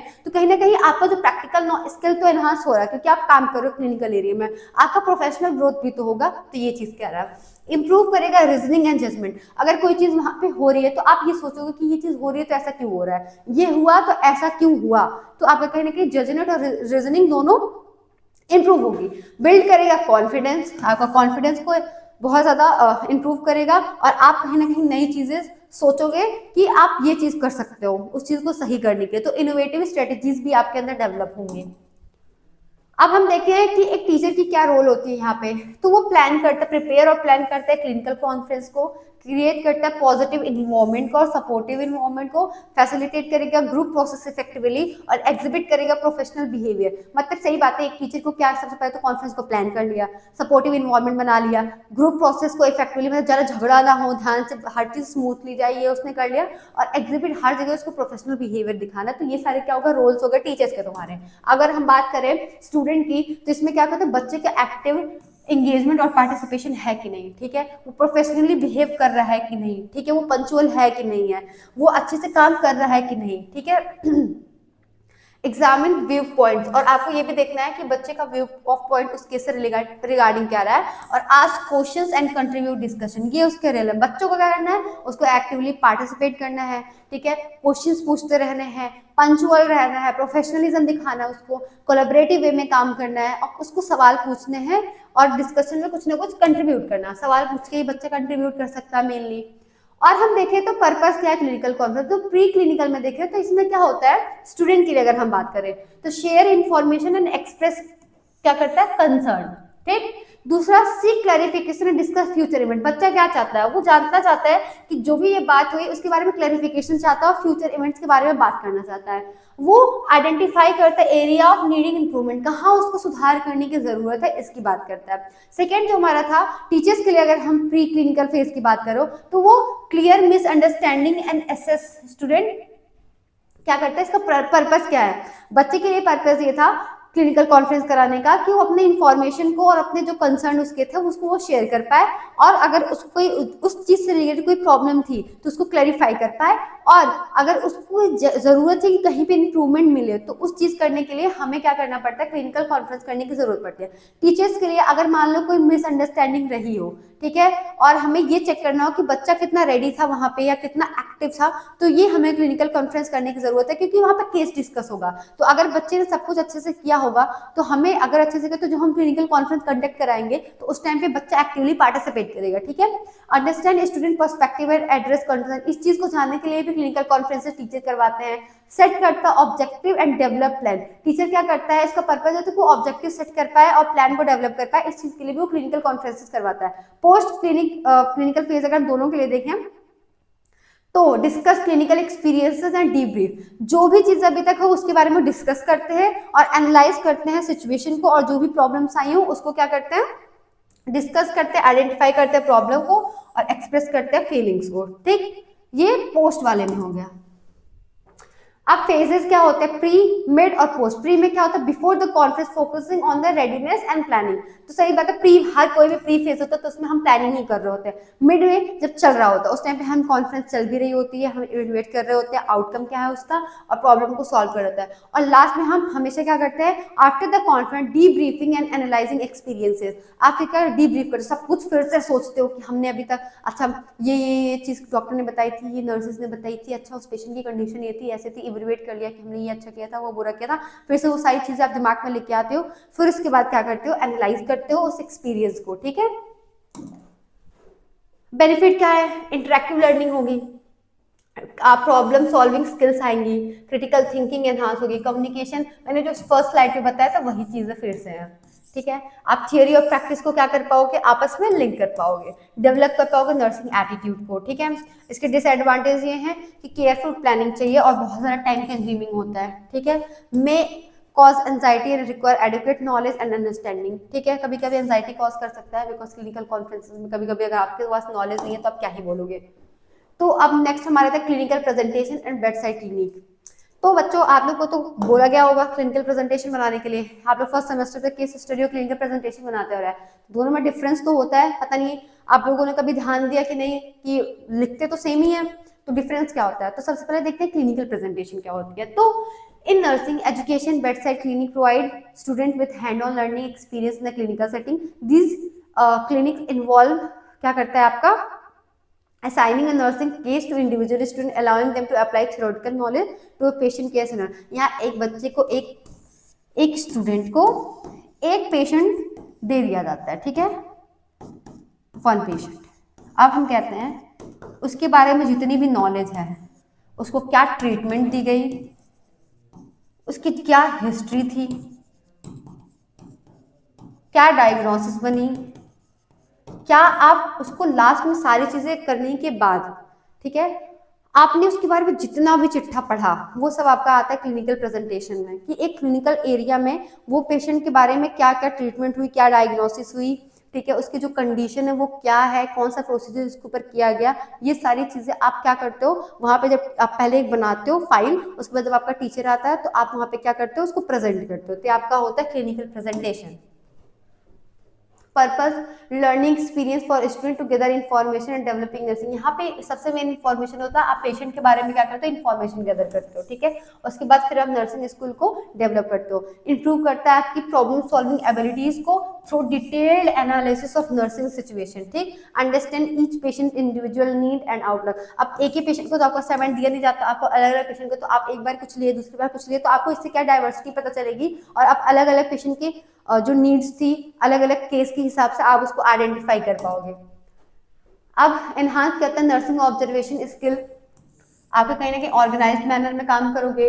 डेवलप करता है NCP tailored to individual patient needs, recognise opportunities for health teaching and improve the quality of nursing care. इससे आपको ये पता चल जाता है, अगर आप पेशेंट के बारे में सब कुछ जानते हो, कि उसको कितनी नॉलेज है और आपको कितनी देने की जरूरत है, और उसको जरूरत कितनी है नर्सिंग केयर की।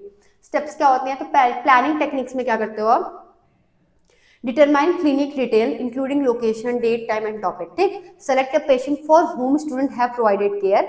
तो आप क्या करते हो, सबसे पहले क्लिनिक्स का डिटेल कि किस ओपीडी आईपीडी नंबर में है, लोकेशन क्या है, डेट टाइम टॉपिक, ठीक, फिर आप सेलेक्ट करोगे पेशेंट जिसको आपने कभी केयर प्रोवाइड किया था, फिर उसका कंसेंट लोगे पार्टिसिपेशन के लिए। दूसरा आपका जो फेस होता है कंडक्टिंग बेड्स, इसमें क्या था, आप फिजिकल और मेंटल कंफर्ट पेशेंट का सबसे पहले देखोगे, फिर कंडक्ट करोगे क्लिनिक इन द वार्ड और एडजस्टेंट क्लासरूम, जहाँ पे भी आपको करना है।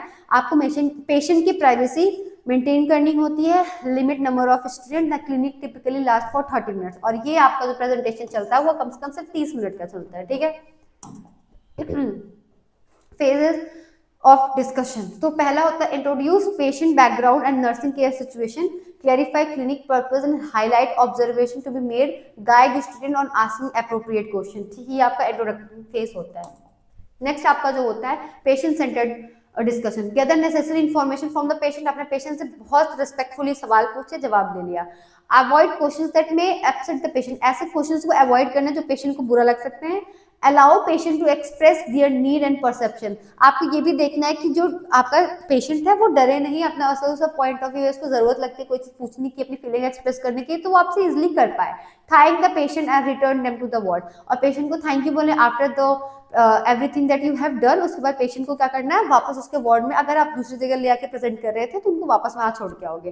पोस्ट क्लिनिक एवेल्युएशन में क्या करोगे, पेशेंट का बिहेवियर क्या था, उसका प्रॉब्लम क्या थी, उसको सॉल्व करोगे।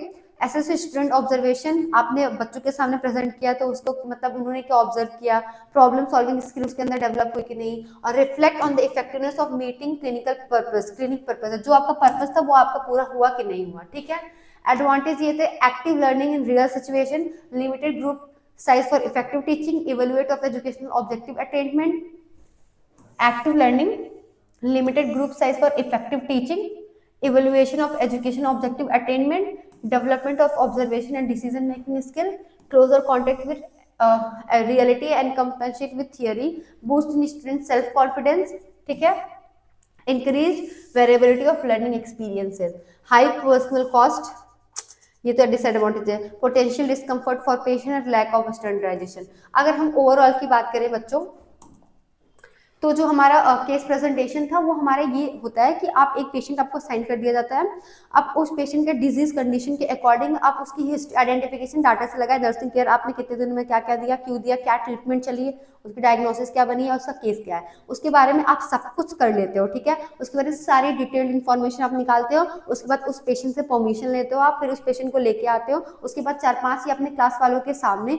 उस पेशेंट की जो कंडीशन है, जो भी चीजें हुई हैं वो आप वहाँ पे प्रेजेंट करते हो कि पेशेंट का नाम ये था, ये इस दिन से आया हो, इसको ये प्रॉब्लम है, ये ट्रीटमेंट दे दी गई, ये मेडिकेशन दे दी गई है, ये डायग्नोसिस कराया, ये ट्रीटमेंट ये टेस्ट करवाए गए, ये इन्वेस्टिगेशन करवाई गई है, ये केयर प्रोवाइड करा गया, ये सब चीजें लिखने के बाद फिर वहां पे ये होता है कि और ये करवाया गया तो क्यों करवाया गया, वहां पे आप उसका ओवरऑल जो डिटेल्ड उसका जो केस है उसको आप क्या करते हो किसी के सामने प्रेजेंट कर रहे होते हैं। तो कहीं ना कहीं क्रिटिकल थिंकिंग आपकी एनहांस होती है और आपको उसकी प्रॉब्लम पता चलती है, तो उसको सॉल्व भी किया गया होता मान लो, तो उसको जब सॉल्व किया गया तो ये पता चलता है कि इस केस में ये प्रॉब्लम थी तो हमने सोल्यूशन इस तरीके से निकाला।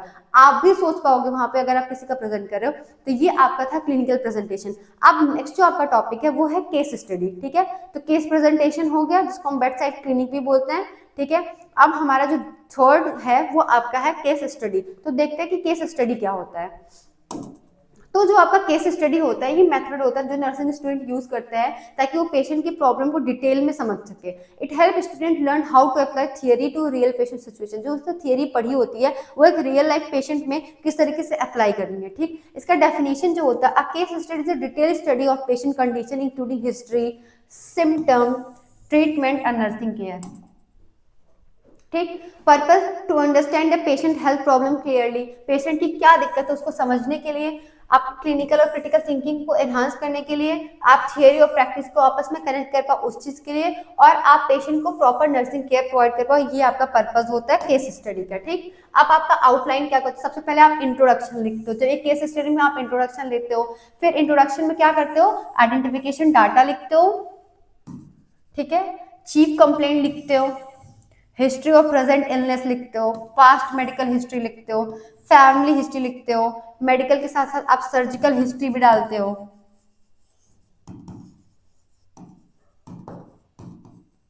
पास्ट और प्रेजेंट दोनों सर्जिकल हिस्ट्री अगर इफ प्रेजेंट तो, ठीक है। पर्सनल हिस्ट्री, ठीक है। फिजिकल एग्जामिनेशन, पर्सनल खाना पीना, socio economic, housing, socio economic,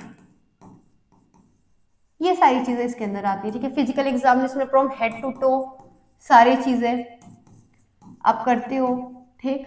investigations जितने भी अकॉर्डिंग टू कंडीशन, आपने सीबीसी कराई है या आपने एक्सरे कराया, मतलब ये डायग्नोस्टिक में आ जाता है, बट ठीक है, इन्वेस्टिगेशन में जो भी आपने करवाया। मेडिकल डायग्नोसिस क्या बनी थी, उसको ट्रीटमेंट क्या दिए गए थे, नर्सिंग डायग्नोसिस क्या बनी थी, नर्सिंग केयर प्लान आपने क्या किया, कितना प्रोग्रेस हुआ था उसके केस में, आपने क्या हेल्थ एजुकेशन दी थी, लास्ट में समरी क्या बनी थी, क्या कॉन्क्लूड किया आपने उस केस से, और रेफरेंसेस लास्ट में आप बिब्लियो डालते हो अगर आपने किसी से हेल्प लिया हो तो उस चीज को सॉल्व करने में, ठीक है। अब एडवांटेज ये थे कि जो अगर हम एडवांस तो इंप्रूव करता है किसी पेशेंट, रियल लाइफ पेशेंट के बारे में समझने में, डेवलप करता है प्रॉब्लम सॉल्विंग स्किल, एनकरेज करता है एक्टिव लर्निंग क्योंकि बच्चा यहाँ खुद कोशिश कर रहा है, सीख रहा है, हेल्प करता है क्लिनिकल डिसीजन मेकिंग में, ठीक है। डिसएडवांटेज है कि बहुत ज़्यादा टाइम लगता है, अच्छी गाइडेंस की जरूरत है, अच्छी टीचर की जरूरत होती है हमें, limited to one patient and may not cover all condition, सारे कंडीशन को हो सकता है ये कवर ना कर रहा हो, ठीक। अब बच्चों ये थोड़ा सा स्लाइड में थोड़ी सी दिक्कत हो गई, थोड़ा ध्यान देना, ठीक है। और ये मैंने डिफरेंस बताने की कोशिश की थी, मैं आपको एक्सप्लेन कर दे रही हूँ दैट्स। तो जो आपका केस स्टडी होता है और केस प्रेजेंटेशन में डिफरेंस क्या था, तो केस स्टडी बेटा आपका जो होता है वो डिटेल्ड रीडर रिपोर्ट होती है पेशेंट की, ठीक है। और जो आपका केस प्रेजेंटेशन होता है इसमें आप ओरल प्रेजेंटेशन करते हो, it is an oral presentation of a patient case, ठीक है। और जो दूसरा है done to study and analyse patient in depth, आप जो केस स्टडी करते हो इसलिए करते हो ताकि आप पेशेंट के कंडीशन के बारे में अच्छे से उसका क्या एनालाइज कर पाओ। और इसमें क्या करते हो, आप क्या करते हो, done to explain the discuss the case with the other, इसमें प्रेजेंटेशन में क्या करते हो, आप दूसरे के साथ उसको केस को डिस्कस कर रहे होते हो, ठीक है। इंक्लूड कंप्लीट हिस्ट्री, इन्वेस्टिगेशन और नर्सिंग केयर, लेकिन इसमें सिर्फ इंक्लूड करते हैं important and summarised information only, सब कुछ नहीं, ठीक है। Use for learning and evaluation, use for discussion and teaching, ठीक है।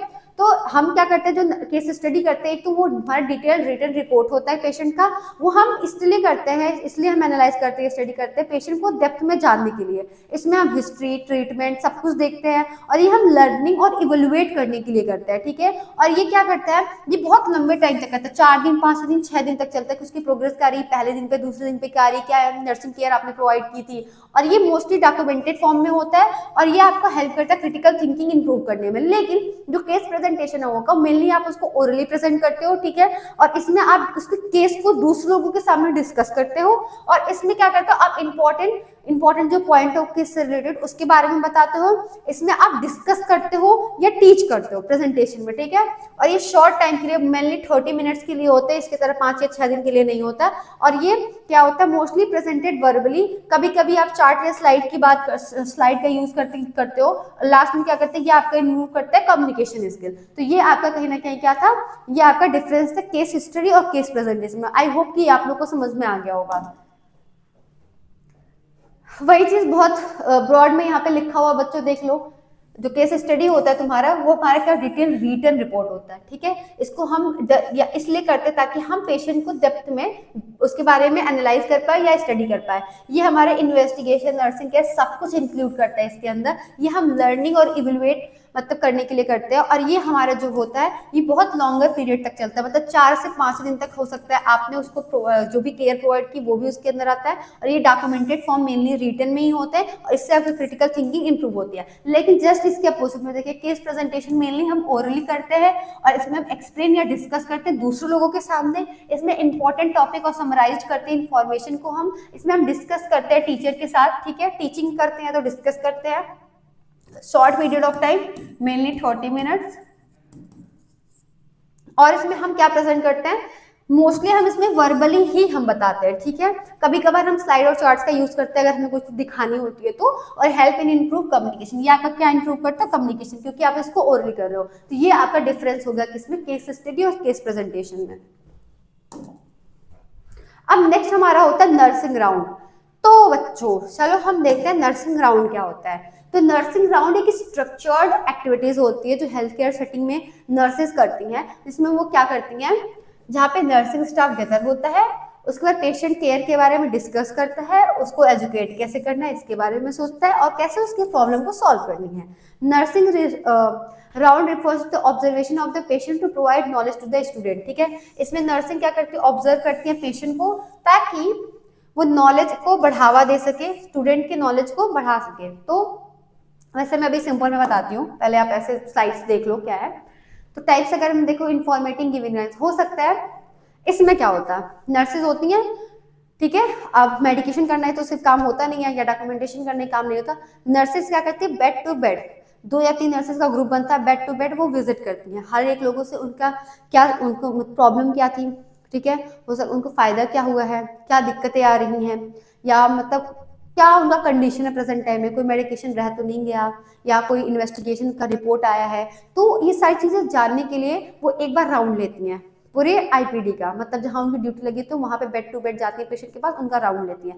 तो उसको हम बोलते हैं नर्सिंग राउंड। अब स्टूडेंट के लिए बेनिफिशियल केस, अगर नर्सिंग स्टूडेंट का क्लिनिकल एरिया में ड्यूटी लगी है और नर्सिंग का राउंड चल रहा है, तो उनके साथ अगर हम जाते हैं तो कहीं ना कहीं पर बेड अगर हम जा रहे हैं तो वहाँ पे अलग अलग लोगों की अलग अलग प्रॉब्लम्स हैं, अलग अलग नीड्स हैं, तो वो वहाँ पे बता रहा है। तो पेशेंट जो नर्सेज है वो उनको सॉल्व कर रही हैं, या मतलब सोल्यूशन दे रही हैं, या जो भी कर रही है, तो उससे जो बच्चा उसको नॉलेज गेन होगा कि किस तरीके से चीजें होती हैं, ठीक। ये हमारा हो गया नर्सिंग राउंड। अब हम देखते हैं कि कितने टाइप के हमारे नर्सिंग राउंड होते हैं हमारे क्लिनिकल एरिया में। तो पहला हमारा कह रहा है कि इंफॉर्मेशन गिविंग राउंड। इसमें क्या होता है, staff visit each patient to discuss their condition, treatment and care need. यहाँ पे जब ये इस टाइप का नर्सिंग राउंड होता है तो यहाँ पे नर्सेज जाती हैं और पेशेंट से डिस्कस करती हैं कि उनकी कंडीशन क्या है, क्या ट्रीटमेंट मिली है, या उनकी किस केयर की जरूरत या ट्रीटमेंट की जरूरत है, इस चीज से रिगार्ड। दूसरा हमारा इंस्ट्रक्शनल राउंड। इस राउंड में नर्सेस क्या करती हैं, रिव्यू करती हैं पेशेंट के चार्ट और discuss care strategies and medical updates. इसमें ये इंस्ट्रक्शनल राउंड में ये होता है कि वो जाती है, देखती है कि कहीं डॉक्टर ने कुछ एक्स्ट्रा मेडिसिन तो नहीं बढ़ा दी है, या कोई एक्स्ट्रा टेस्ट तो नहीं जिसके बारे में नर्सेस को नहीं पता। तो वो जब राउंड करते हैं उनको पता चल जाता है कि हाँ ये चीज चेंज हुई है तो ये चीज करनी है, ठीक है। प्रॉब्लम सॉल्विंग राउंड, ये मेनली फोकस करता है कि अगर कोई प्रॉब्लम है पेशेंट को तो उसको सॉल्व करेंगे, उसको एड्रेस करेंगे, ठीक है। ये इसलिए भी ये राउंड होता है, तो इसको हम बोलते हैं प्रॉब्लम सॉल्विंग राउंड। अब हमारे ये 3 टाइप के तुम्हारे क्या थे, राउंड्स थे। तो अगर तुमको याद रहे तो बहुत अच्छी बात है। पर्पस क्या होता है, ताकि हमारे लिए नर्सिंग राउंड का क्या है पहले देखते हैं। Demonstrate important of symptom in nursing care. ये क्या करता है, डेमोन्स्ट्रेट करता है कि अगर ये सिम्टम आ रहा है तो क्यों आ रहा है, हमारी टर्मिनोलॉजीज को कहीं ना कहीं ये इंप्रूव करता है, और डिफरेंट डिफरेंट डिसीज कंडीशन के बारे में हम क्या कर सकते हैं, पढ़ सकते हैं। ठीक, नेक्स्ट हमारा क्या होता है, इलिस्ट्रेट करते हैं इफेक्ट ऑफ ड्रग्स, कि जो भी ड्रग्स वो खा रहा है उसकी क्या दिक्कत हो रही है, और स्किलफुल नर्सिंग केयर भी आप प्रोवाइड कर सकते हो, इसलिए नर्सिंग राउंड होता है। Compare methods of meeting nursing need, आप कंपेयर कर सकते हो कि जो नर्सिंग नीड है उसके हिसाब से चीजें हो रही हैं कि नहीं हो रही है। Demonstrate successful improvisation and various application, जो आपने किया वो ठीक से हुआ कि नहीं हुआ, इस चीज के लिए भी वो होता है। प्लान कैसे करोगे, सबसे पहले क्या करोगे आप, consult student previous clinical experience, सबसे पहले आप पूछोगे कि तुमने प्रीवियसली जहाँ पे ड्यूटी की थी तुम्हारा एक्सपीरियंस कैसा रहा था। कंसिडर करोगे, consider the value and availability of clinical material, ठीक है। अब उसके बाद आप पहले ये देखोगे कि क्लिनिकल मटेरियल कितना अवेलेबल है, फिर उसके बाद इंश्योर करोगे कि अगर आप कोई प्रोसीजर वहां पे कर रहे हो तो पेशेंट को कोई हार्म ना हो, ठीक है। फिर एक्सप्लेन करोगे पेशेंट को एंड इंट्रोड्यूस करोगे ग्रुप से कि ये बच्चे हैं, ये आए हैं, क्या उनका मकसद है, ताकि वो डरे नहीं। Make patient feel important and have post conference for summarisation, ठीक है। पेशेंट को आप कंफर्टेबल में बाद में उसके बारे में समराइज कर दो बच्चों को। अब एडवांटेजेस, लर्निंग एक्सपीरियंस एडवांस होगा। ऑब्जर्व करोगे पेशेंट का नेचुरल रिस्पॉन्स क्या रहा, ठीक है।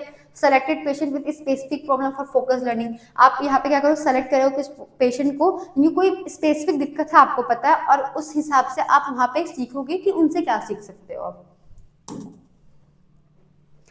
Veg of conducting nursing, select the patient with nursing problem to reinforce theoretical, सबसे पहले एक पेशेंट सेलेक्ट करोगे, ठीक है, जिसको कोई दिक्कत हो, ताकि आप जो थ्योरेटिकल नॉलेज है उस पर आप क्या करो, अप्लाई कर पाओ। Observe patient and behaviour and equipment uses, आप उस पेशेंट को बिहेवियर को ऑब्जर्व करोगे, और आपने जो भी इक्विपमेंट यूजेस किए हैं उसके बारे में आप नोट डाउन करोगे कि मतलब कितने अच्छे इफेक्टिव तरीके से वो काम किया, कितने इफेक्टिव तरीके से वो काम नहीं किया। Discuss nursing diagnosis and care in the classroom after round होने के बाद जब आप वापस आते हो तो उसका जो डायग्नोसिस था उस पेशेंट को, उसके बारे में आप डिस्कस करोगे क्लासरूम में अपने, क्या क्या केयर उसको दिया गया, ठीक। Method of conducting nursing round, सबसे पहले brief discussion before visiting patient room, क्या क्या मेथड, सबसे पहले जाने से पहले तो सबसे पहले आपको क्या करना है, एक डिस्कशन कर लेना है। फिर आपको आउटलाइन और पर्पस देखना कि आप वहां जा रहे हो तो क्या स्पेशल ऑब्जर्व करने के लिए जा रहे हो। 4 से 5 मिनट पेशेंट के साथ आपको स्पेंड करने हैं। फिर पेशेंट का जो केस है उसको आपको क्या करना है, डिस्कस करना है and involve participant in examination, जब एग्जामिनेशन आप कर रहे हो उस टाइम पे आपको पार्टिसिपेंट को भी इन्वॉल्व करना है। और पेशेंट केस शीट क्या यूटिलाइज करना patient case sheet for presentation, और पेशेंट की जो केस सीट है उसको एज ए जब आप प्रेजेंटेशन दे रहे होगे तो वहां पे उस टाइम पे आपको क्या करना है, यूटिलाइज करना है, ठीक। अब नेक्स्ट हम आते हैं concept mapping. Concept mapping is a visual way of organizing knowledge using chart, picture, table or flow chart. It helps learner understand relationship between ideas and how they are related theoretical and practical. मान लो इसमें क्या होता है, concept mapping, तुमने एक concept कुछ पकड़ा है, मैं आपको दिखाती हूँ। ये देखो, ये तुम्हारा, तुमने मान लो यहाँ पे कुछ फैमिली ट्री हम बनाते हैं तो वो भी तो क्या होता है, वो भी हमारा क्या होता है, कोई कॉन्सेप्ट है। हम यहाँ क्या पकड़ना चाहते हैं कि मान लो इसके जनरेशन में हम देखना चाहते हैं ये प्रॉब्लम थी कि नहीं, तो वहां पे हम लोग क्या कर रहे हैं, ट्री बनाते हैं, तो ये हायरार्की वे में हम देख रहे होते हैं, ठीक। हो सकता है बीच में हमारा मेन था डीएम और हम ये देखना चाहते हैं कि उसके किस किन वजहों से हो रहा है, तो ये हम स्पाइडर वे में बना रहे हैं, ठीक है। अब हम देखते थे एक से एक, एक से एक, एक से एक, मतलब 1 to 1 1 क्या सिचुएटेड है, इसकी वजह से ये हुआ, इसकी वजह से ये, इसकी वजह से ये हुआ, ठीक है। या कोई साइकिल की अगर हम बात करें, ठीक है, वो सिस्टम कॉन्सेप्ट मैप। तो कॉन्सेप्ट मैपिंग ये होता है कि जब आप क्लिनिकल एरिया में जाते हो तो आपको कोई डिजीज कंडीशन मिल गई है जिसको आप कोरिलेट करना चाहते हो, जैसे आप पैथोफिजियोलॉजी लिखते हो ना कि ड्यू टू एटियोलॉजिकल फैक्टर, उसके बाद ये हुआ, ये हुआ, ये हुआ, ये हुआ, लास्ट में क्या हुआ, ठीक है, ये चीज होती है।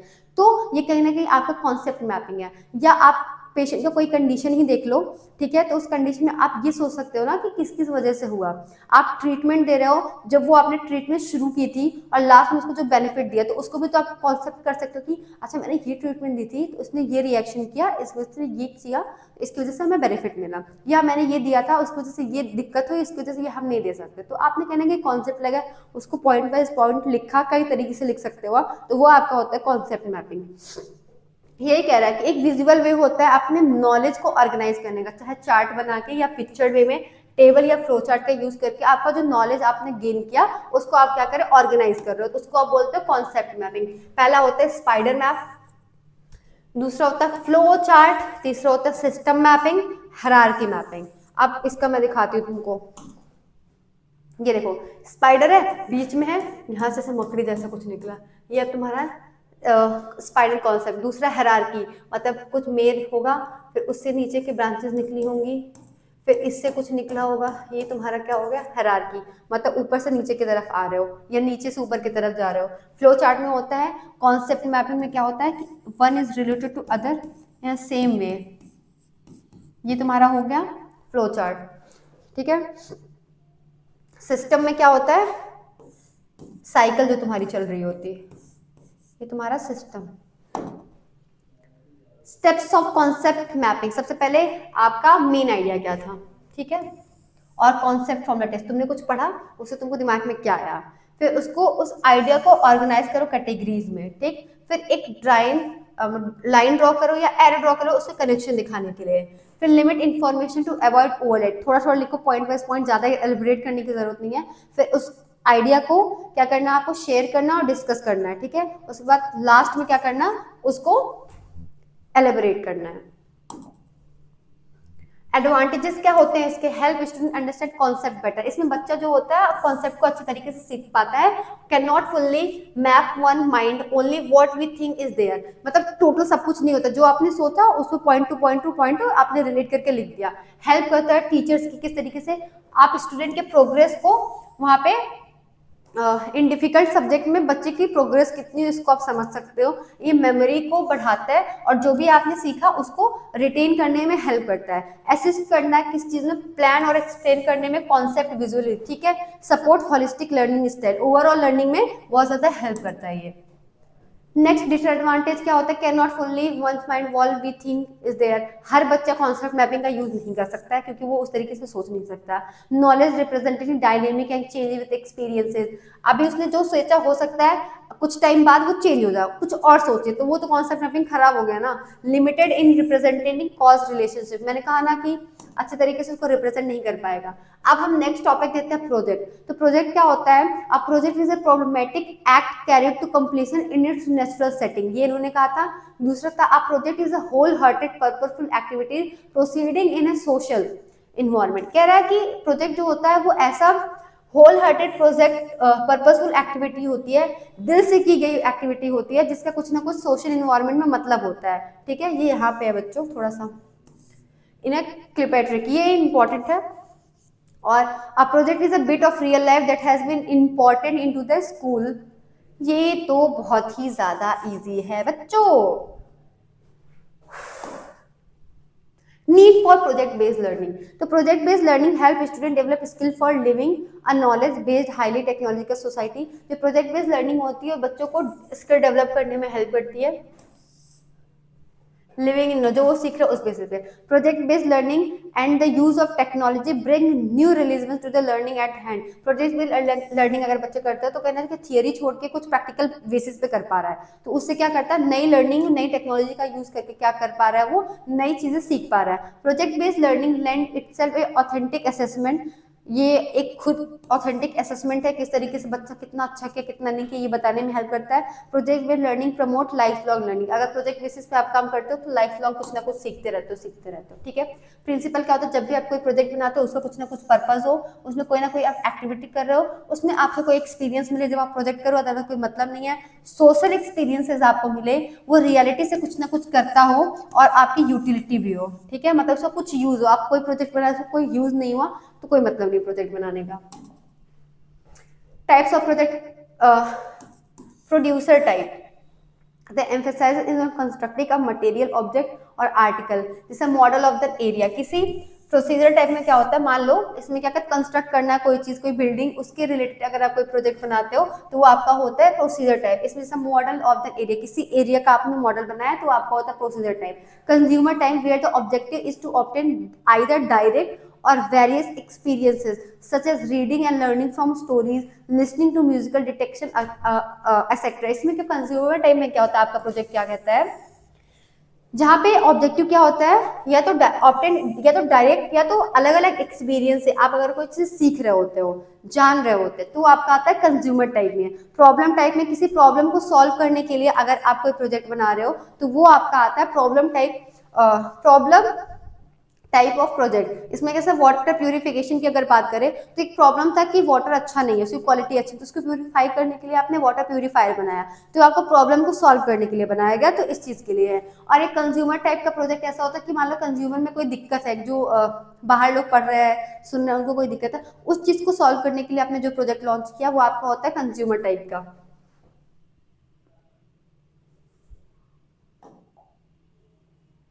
Drill type, where the objective is to attain a certain degree of skill in a reaction as learning a vocabulary. स्किलिज्म ड्रिल टाइम में मतलब आप कुछ ऐसा प्रोजेक्ट आपका कि लास्ट में आपका जो गोल था उससे आप कुछ ना कुछ सीखोगे। जैसे कि अगर आपने क्या किया, स्विमिंग करने का डिस्कस किया, क्या मैं स्विमिंग करना चाहता हूँ, तो आपका क्या मेन गोल क्या था कि आप स्विमिंग करना सीख जाओ, तो ये भी आपका कहीं ना कहीं एक प्रोजेक्ट है कि आपका लास्ट में आपको वो चीज अचीव करना है, तो आपका आता है skill in swimming. Learning project में क्या आता है कि आपको सीखने के लिए कोई प्रोजेक्ट को गेन करते हो, जैसे लर्निंग टू रीड इफेक्टिवली, कि आप अच्छे से पढ़ सको, इस चीज के लिए आपने किया है। इंडिविजुअल प्रोजेक्ट और ग्रुप प्रोजेक्ट, आप अकेले कोई प्रोजेक्ट को किसी टास्क के लिए काम करते तो आपका होता है इंडिविजुअल प्रोजेक्ट, और अगर आप ग्रुप के साथ या क्लास में प्लान्ड वे में अगर काम करते तो वो आपका होता है ग्रुप प्रोजेक्ट। ठीक, एडवांटेज क्या होता है कि जो बच्चा का जो थॉट है उसको वो एक्शन में लाके काम कर पाएगा। ठीक है, तो स्टूडेंट को free of thought and action while doing the work, जब वो एक प्रोजेक्ट का काम करेगा तो फालतू थॉट से वो डिस्ट्रैक्ट नहीं होगा, पहली चीज उसको दूर रखेगा, और क्या करेगा, and action while doing the work, इस टाइम पे वो बच्चे को किसी भी फालतू थॉट से दूर रखेगा। It provide the interest and ability of the student, ये क्या प्रोवाइड करता है, बच्चे की इंटरेस्ट और एबिलिटी को इंक्रीज करता है, क्योंकि अगर किसी बच्चे को किसी प्रोजेक्ट में बहुत ज्यादा इंटरेस्ट आ रहा है तो उसकी एबिलिटी को भी इंक्रीज कर रहा है। ठीक है, ये चीज कह रहा है। ये प्रोवाइड करता है क्रिएटिव कंस्ट्रक्टिव थिंकिंग, अब प्रोजेक्ट ऐसे ही नहीं होता, उसमें कुछ ना कुछ बच्चे की इनोवेशन क्रिएटिविटी तुमको देखने को मिलती है, तो अगर बच्चा प्रोजेक्ट बना रहा है तो कहीं ना कहीं ये चीज उसकी एनहांस होगी। ठीक है, लॉजिकली बच्चा सोचेगा, क्योंकि अगर कोई चीज वो कर रहा है तो आजकल के बच्चे लॉजिकली सोचते, साइंटिफिकली सोचते हैं, तो कुछ ना कुछ नया इनोवेटिव करके तुमको दे रहा है, तो ये चीज तुम्हारा हो गया। फैसिलिटेट करता है काम करना, डेवलपमेंट ऑफ डूइंग एबिलिटी, क्योंकि प्रोजेक्ट में आपको काम करना ही पड़ता है। ठीक है, और कोऑर्डिनेटेड वे में सिखाएगा कि किस तरीके से करना है, अगर ग्रुप प्रोजेक्ट बना रहे हो तो। It provide the growth of the individual through the activity, ये ग्रोथ करवाता है बच्चे का जब वो इंडिविजुअल बच्चा प्रोजेक्ट को कर रहा होता है। नेक्स्ट हमारा होता है रोल प्ले, तो मैंने प्रीवियस चैप्टर में भी बताया था कि रोल प्ले क्या होता है।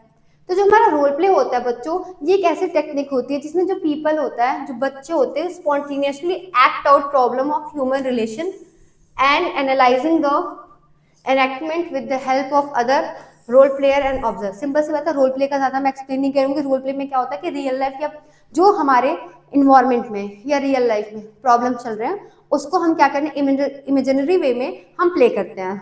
ठीक है, किसी को अलग अलग कैरेक्टर बांट देते हैं, वो उस प्रॉब्लम को क्या करते हैं, इल्यूजनेट तरीके से, इमेजिनरी तरीके से, ड्रामेटिक तरीके से प्रेजेंट करते हैं, जिससे आप क्या करते हो, खुद देख पाते हो कि अच्छा हाँ ये प्रॉब्लम चल रही है। फिर हम क्या करते हैं, उस रोल प्ले में उसका सोल्यूशन भी देते हैं, उस थ्रू हम उस प्रॉब्लम का सोल्यूशन देते हैं, उसके बारे में आपको एजुकेट करते हैं, तो ये आपका होता है रोल प्ले। जैसे हम क्लिनिकल एरिया में अगर रोल प्ले की बात करें तो वहां पे हम जैसे टीबी का हम रोल प्ले करते हैं। ठीक है, तो वहां पे क्या करते हैं, हम वहां पे सिम्टम्स को दिखाते हैं, टीबी होता क्या है, कैसे कैसे गांव में क्या क्या मिथ्स हैं या किस प्लेस में क्या मिथ्स है, उसके ट्रीटमेंट्स क्या है, तो हम रोल प्ले के थ्रू अगर करके दिखाते हैं तो जो वहाँ पे पेशेंट है वो इफेक्टिव तरीके से उसके बारे में एजुकेटेड होंगे। सबसे पहले तो एजुकेशन उनको मिलेगा, जो मिथ्स होंगे वो खत्म होंगे, और वो नॉलेज भी गेन कर पाएंगे क्यों उनको ये चीज हुई, या जिनको नहीं हुआ है वो ये जान पाएंगे कि वो किस तरीके से बचना है इस चीज से। तो ये तुम्हारा इफेक्टिव होता है clinical teaching strategies role play भी। ठीक है, अब इसका यही है कि स्पेसिफिक स्किल को डेवलप करने के लिए आप रोल प्ले करते हो, to develop a situation to analyse, किसी सिचुएशन को एनालाइज करने के लिए आप रोल प्ले करवा सकते हो, और इसका पर्पज ये होता है कि आप क्या कर सकते हो, अलग अलग पॉइंट ऑफ व्यू जो दूसरे के हैं उसके बारे में आप समझ पाओ, इस वजह से आप रोल प्ले करते हो। और ये क्या करते हैं, जो बच्चे की इंसाइट होता है किसी चीज के बारे में, जो थिंकिंग कैपेबिलिटी होती है कि उस चीज के बारे में बच्चा क्या सोच रहा है, उस चीज को ये क्या करता है, इंक्रीज करता है। रोल प्ले क्या करता है, सिचुएशन को क्लियर करता है, किसी भी चीज के मतलब जो अवेयरनेस देता है कि एक बच्चा कितना सोच सकता है, इस चीज को भी इंप्रूव करता है, क्योंकि आपको पता है कि रोल प्ले करने के लिए आपको सिर्फ ऐसी चीज नहीं, आप कितना डीप सोच पा रहे हो कि एक चीज से रिलेटेड आप क्या क्या कर सकते हो, किस तरीके से दिखाना है, ये चीज सोचने के लिए आपको बहुत ज्यादा इम्प्रोवाइजेशन की जरूरत पड़ती है। Types of role play, socio drama and psycho drama. Socio drama में क्या, तो हमारे सोसाइटी में जो भी चीजें चल रही हैं, सोशल लाइफ में हमारी जो चीजें करी उससे रिगार्डिंग अगर हम रोल प्ले करते हैं तो हमारा होता है सोशल ड्रामा। साइको ड्रामा हमारी फीलिंग से रिलेटेड अगर हम कोई रोल प्ले करते हैं जो हमारा साइकोलॉजिकली जो दिख नहीं रहा है उससे रिलेटेड अगर हम कोई रोल प्ले करते हैं तो वो हमारा होता है साइको ड्रामा। वही चीज यहाँ पे लिखा हुआ है, ठीक है। देखिए, it deal with people interaction with other individual और group, mother, nurses, leader. It always involves situation of more than one person and deal with the problem that majority of the group faces in executing their roles. ठीक है। Psychodrama क्या होता है? Practice in group setting mainly concern with particular unique need and problem, ठीक है। It should be not attempt except guidance of a trained therapist. ये ना कहता है कि जब ये ड्रामा आपको करना होता है तो ये आपको थेरेपिस्ट की जरूरत पड़ती है, उसके बिना कंसल्ट के आप ये चीज ना करो तो ज्यादा बेटर है। नेक्स्ट हमारा आता है गेम। गेम बताना पड़ेगा क्या बच्चों, हैं? चलो बता ही देते हैं। तो नर्सिंग में गेम क्या होता है? एक प्लान एक्टिविटी होती है जो टीचर क्या करता है, यूज करता है ताकि वो जो बच्चे या पेशेंट उनको मोटिवेट कर पाए और बच्चे जो पेशेंट का के मतलब फिजिकल हेल्थ, इमोशनल हेल्थ या कोई भी हेल्थ है उसको इम्प्रूव कर पाए, ठीक है, और उससे सोशल स्किल बढ़ा पाए। इसलिए हम गेम करवाते हैं क्लिनिकल एरिया में। अब बेनिफिट क्या होते हैं? गोल ओरिएंटेड लर्निंग, बहुत ज्यादा मजा आता है। मतलब अगर गेम वेम में अगर कोई पेशेंट है वो बहुत अकेला अकेला रहता है, ठीक है, या बहुत उसको ROM की जरूरत है, पेशेंट पड़ा हुआ है, तो आप क्या करते हो, गेम कंडक्ट करवा सकते हो। अगर उसको डॉक्टर ने थोड़ा बहुत करने के लिए किया है तो आप वहाँ पे गेम वगैरह क्या करते हो, करवा सकते हो, जिसकी वजह से क्या होगा, पेशेंट क्या होगा, उसका केयर तो अच्छी होगी ही होगी, ऊपर से क्या होगा, वो जल्दी ठीक होगा, ठीक है। तो ये चीजें करने के लिए आप गेम का यूज कर सकते हो। इंटरेस्ट बढ़ेगा, मोटिवेट होगा, प्रॉब्लम सॉल्व होंगी अगर आप गेम करवाते हो तो, और कहीं ना कहीं फ्रेंडली कंपटीशन भी होगा। बैजेस फॉर अचीवमेंट अगर आप देते हो तो उससे भी बहुत ज्यादा होगा, और safe environment to explore success and important feel. एक चीज और है, जब भी आप गेम करवाओगे तो आप सबसे पहले इन्वायरमेंट को असेस करोगे। अगर इन्वायरमेंट उस हिसाब से है तो ही आप गेम कंडक्ट करोगे, अदरवाइज नहीं। तो अगर आपको इंडोर गेम्स करवानी है तो वहां पे आप पहले इंटरेस्ट देखोगे कि एज देखोगे, ठीक है, इंटरेस्ट देखोगे। मान लो पीडिया का बच्चा तो तुमसे कार्ड तो खिलवाओगे नहीं, तो पीडिया के बच्चे के हिसाब से आपको जो टूल्स होती हैं गेम्स का, वो ड्यूरेशन होता है, वो सारी चीजें आपको डिसाइड करनी पड़ेंगी। तो ये चीजें आपकी हो गई। डिबेट।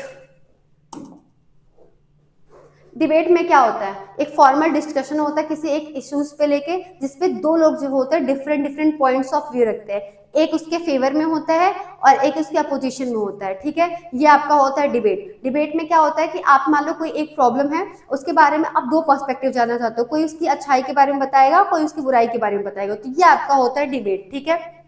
निगेटिव और पॉजिटिव दोनों पर्सपेक्टिव जानने का मौका मिलता है आपको डिबेट में। क्या स्किल डेवलप होगा स्टूडेंट में अगर वो डिबेट करता है? तो कॉन्फिडेंस आएगा किसी पॉइंट को रखने में, क्यूरियोसिटी होगी कि अच्छा इसने ये पॉजिटिव पॉइंट रखा तो ये निगेटिव पॉइंट रखा, हाँ यार ये भी पॉइंट तो सही है, तो कहीं ना कहीं क्यूरियोसिटी बहुत ज्यादा होगी। क्रिटिकल थिंकिंग होगी। अगर आप डिबेट कर रहे हो तो अगर किसी ने पॉजिटिव पॉइंट रखा तो उसके अपोजिशन के लिए आपको कहीं ना कहीं निगेटिव पॉइंट रखने के लिए सोचनी पड़ेगी, ठीक है, कि ये है तो क्यों है। कम्युनिकेशन एनहांस करेगा। आप कहीं ना कहीं control, eliminate the fear of public speaking, control भी रख पाओगे, ठीक है, और क्रिएटिविटी होगी, क्योंकि अगर आप कोई बात रख रहे हो तो आप क्रिएटिव वे में आपको रखना आ जाएगा। तो ये सारे स्किल डेवलप हो गए, कॉन्फिडेंस डेवलप होगा, क्यूरियोसिटी आपके अंदर आएगी, क्रिटिकल थिंकिंग होगा, कम्युनिकेशन आपका अच्छा होगा, कंट्रोल आपका अच्छा होगा, और क्रिएटिविटी आपकी अच्छी होगी अगर आप डिबेट अच्छे से करते हो तो। क्वेश्चनिंग नेक्स्ट जो हमारा है बच्चों वो है क्वेश्चनिंग, सवाल। अब questioning is the request for information और ओपिनियन। आप क्वेश्चन क्यों पूछते हो किसी से? क्वेश्चन इसलिए आप पूछते हो कि आप अगले इंसान के बारे में कुछ जानकारी जानना चाहते हो या उनको ओपिनियन जानना चाहते हो, तब आप सवाल पूछते हो, ठीक है। तो ये चीज हो गया questioning, the act of asking question to gather information, clarify, understand और initiate discussion. It a fundamental part of communication and cognition used in education, research, problem solving, interview and daily conversation. बच्चों, हम nursing profession में सबसे important चीज होता है questioning. बिना questioning के आप कुछ नहीं कर सकते हो। आप अगर क्लिनिकल एरिया में गए हो और अगर पेशेंट से आपको हिस्ट्री लेनी है तो सबसे पहले अगर उसके बारे में इंफॉर्मेशन लेनी है, हिस्ट्री लेनी है, तो आपको सवाल पूछना ही पूछना पड़ेगा। तो वही चीजें कर रहा है कि किसी के बारे में उसका ओपिनियन जानने के लिए, उसकी हिस्ट्री जानने के लिए, उसके बारे में इंफॉर्मेशन गेन करने के लिए आपको सवाल करना पड़ता है, ठीक, ये चीज है। अब देखो पर्पस क्या होता है, वही चीज, क्यूरियोसिटी को अराउज करनी चाहिए बच्चों के बारे में। अगर आप क्लास में गए और आपने कोई चैप्टर शुरू करने से पहले आपने कोई क्वेश्चन पुट कर दिया, तो बच्चा उसके बारे में सोचेगा और उसके अंदर क्यूरियोसिटी आएगी कि अरे अगर उसको जवाब नहीं पता है तो वो थोड़ा सा क्यूरियोसिटी उसके अंदर आएगी कि इस सवाल का जवाब क्या होगा, तो वो क्यूरियोसिटी डेवलप करता है। इंटरेस्ट किसी टॉपिक के बारे में बढ़ता है, क्योंकि मैंने कहा अगर क्यूरियोसिटी होगी तो इंटरेस्ट भी बढ़ेगा कि अच्छा ऐसा क्यों है। किसी कॉन्सेप्ट को क्लैरिफाई करने के लिए, अगर मान लो मुझे कोई कॉन्सेप्ट समझ में नहीं आया तो मैं क्वेश्चन पूछूंगी तभी वो कॉन्सेप्ट क्लियर होगा। मैंने कहा डिजीज क्या होता है, तो मुझे नहीं पता, जब मैंने सवाल पूछा डिजीज क्या होता है तो मुझे आगे से रिप्लाई मिला, तो उससे क्या हुआ, मेरा कॉन्सेप्ट क्लियर हुआ। ठीक है। एम्फेसाइज अ क्रिटिकल पॉइंट, किसी क्रिटिकल पॉइंट को बहुत ज्यादा अच्छे तरीके से हम एम्फेसाइज कर पाते हैं। एनहांस करता है प्रॉब्लम सॉल्विंग एबिलिटीज, एनकरेज करता है स्टूडेंट को कि वो उस चीज के बारे में और नई नई इंफॉर्मेशन लेके आ पाए। स्टूडेंट की एबिलिटीज को भी एसेस करता है, उसके इंटरेस्ट को भी एसेस करता है। अगर बच्चा इंटरेस्टेड हो तो सवाल पूछेगा, तो अगर नहीं पूछ रहा तो इसका मतलब इंटरेस्ट नहीं है, तो क्वेश्चनिंग से ये भी हमें पता चलता है। ठीक है। और ये और certain student knowledge level to aid in modifying instruction. ठीक है। और स्टूडेंट के नॉलेज के हिसाब से हम इंस्ट्रक्शन को मॉडिफाई कर सकते हैं। कैरेक्टरिस्टिक्स ऑफ क्वेश्चनिंग, जब भी कोई सवाल आप पूछ रहे हो तो वो कैसा होना चाहिए, वो क्लियर होना चाहिए, मतलब मिक्सअप नहीं होना चाहिए, इजी लैंग्वेज होनी चाहिए, पर्पस होना चाहिए। ऐसी आलतू फालतू सवाल आपको पेशेंट से नहीं पूछना है। जो भी आप सवाल पूछो वो रिलेवेंट पूछो, कि जिस टॉपिक से रिलेटेड, अगर उस पेशेंट है, आपने उससे कहा कि मैं आपको आपके डिजीज के बारे में पूछने आया और आप उनके घर के बारे में पूछ रहे हो, इररिलेवेंट ऑफ एनीथिंग, तो ये तो प्रॉब्लम है ना। तो जब भी आप सवाल पूछो तो रिलेवेंट पूछो। ठीक है। सिंपल टू कॉम्प्लेक्स, पहले आसान सवाल पूछ लो फिर डिफिकल्ट सवाल की तरफ जाओ। ठीक। एनकरेज करो थिंकिंग, ऐसे सवाल पूछो, बच्चों की अगर हम बात करें तो ऐसे सवाल उनसे पूछो कि उनकी क्रिटिकल थिंकिंग को एनहांस करे। ठीक है। अप्रोप्रिएट लेवल का पूछो, अब बच्चा थर्ड क्लास का पूछ 10th क्लास का सवाल रहो तो गलत है। ठीक है। मोटिवेटिंग क्वेश्चन पूछो, ऐसा सवाल होना चाहिए कि बच्चे को एनकरेज करे कि वो आगे चल के और ज्यादा उसके बारे में सोचे। सवाल ऐसा नहीं करो कि गुस्सा करके पूछ रहे हो, नॉन थ्रेटनिंग क्वेश्चंस पूछने चाहिए। ठीक है। अब मैं इसके बारे में बताती हूँ।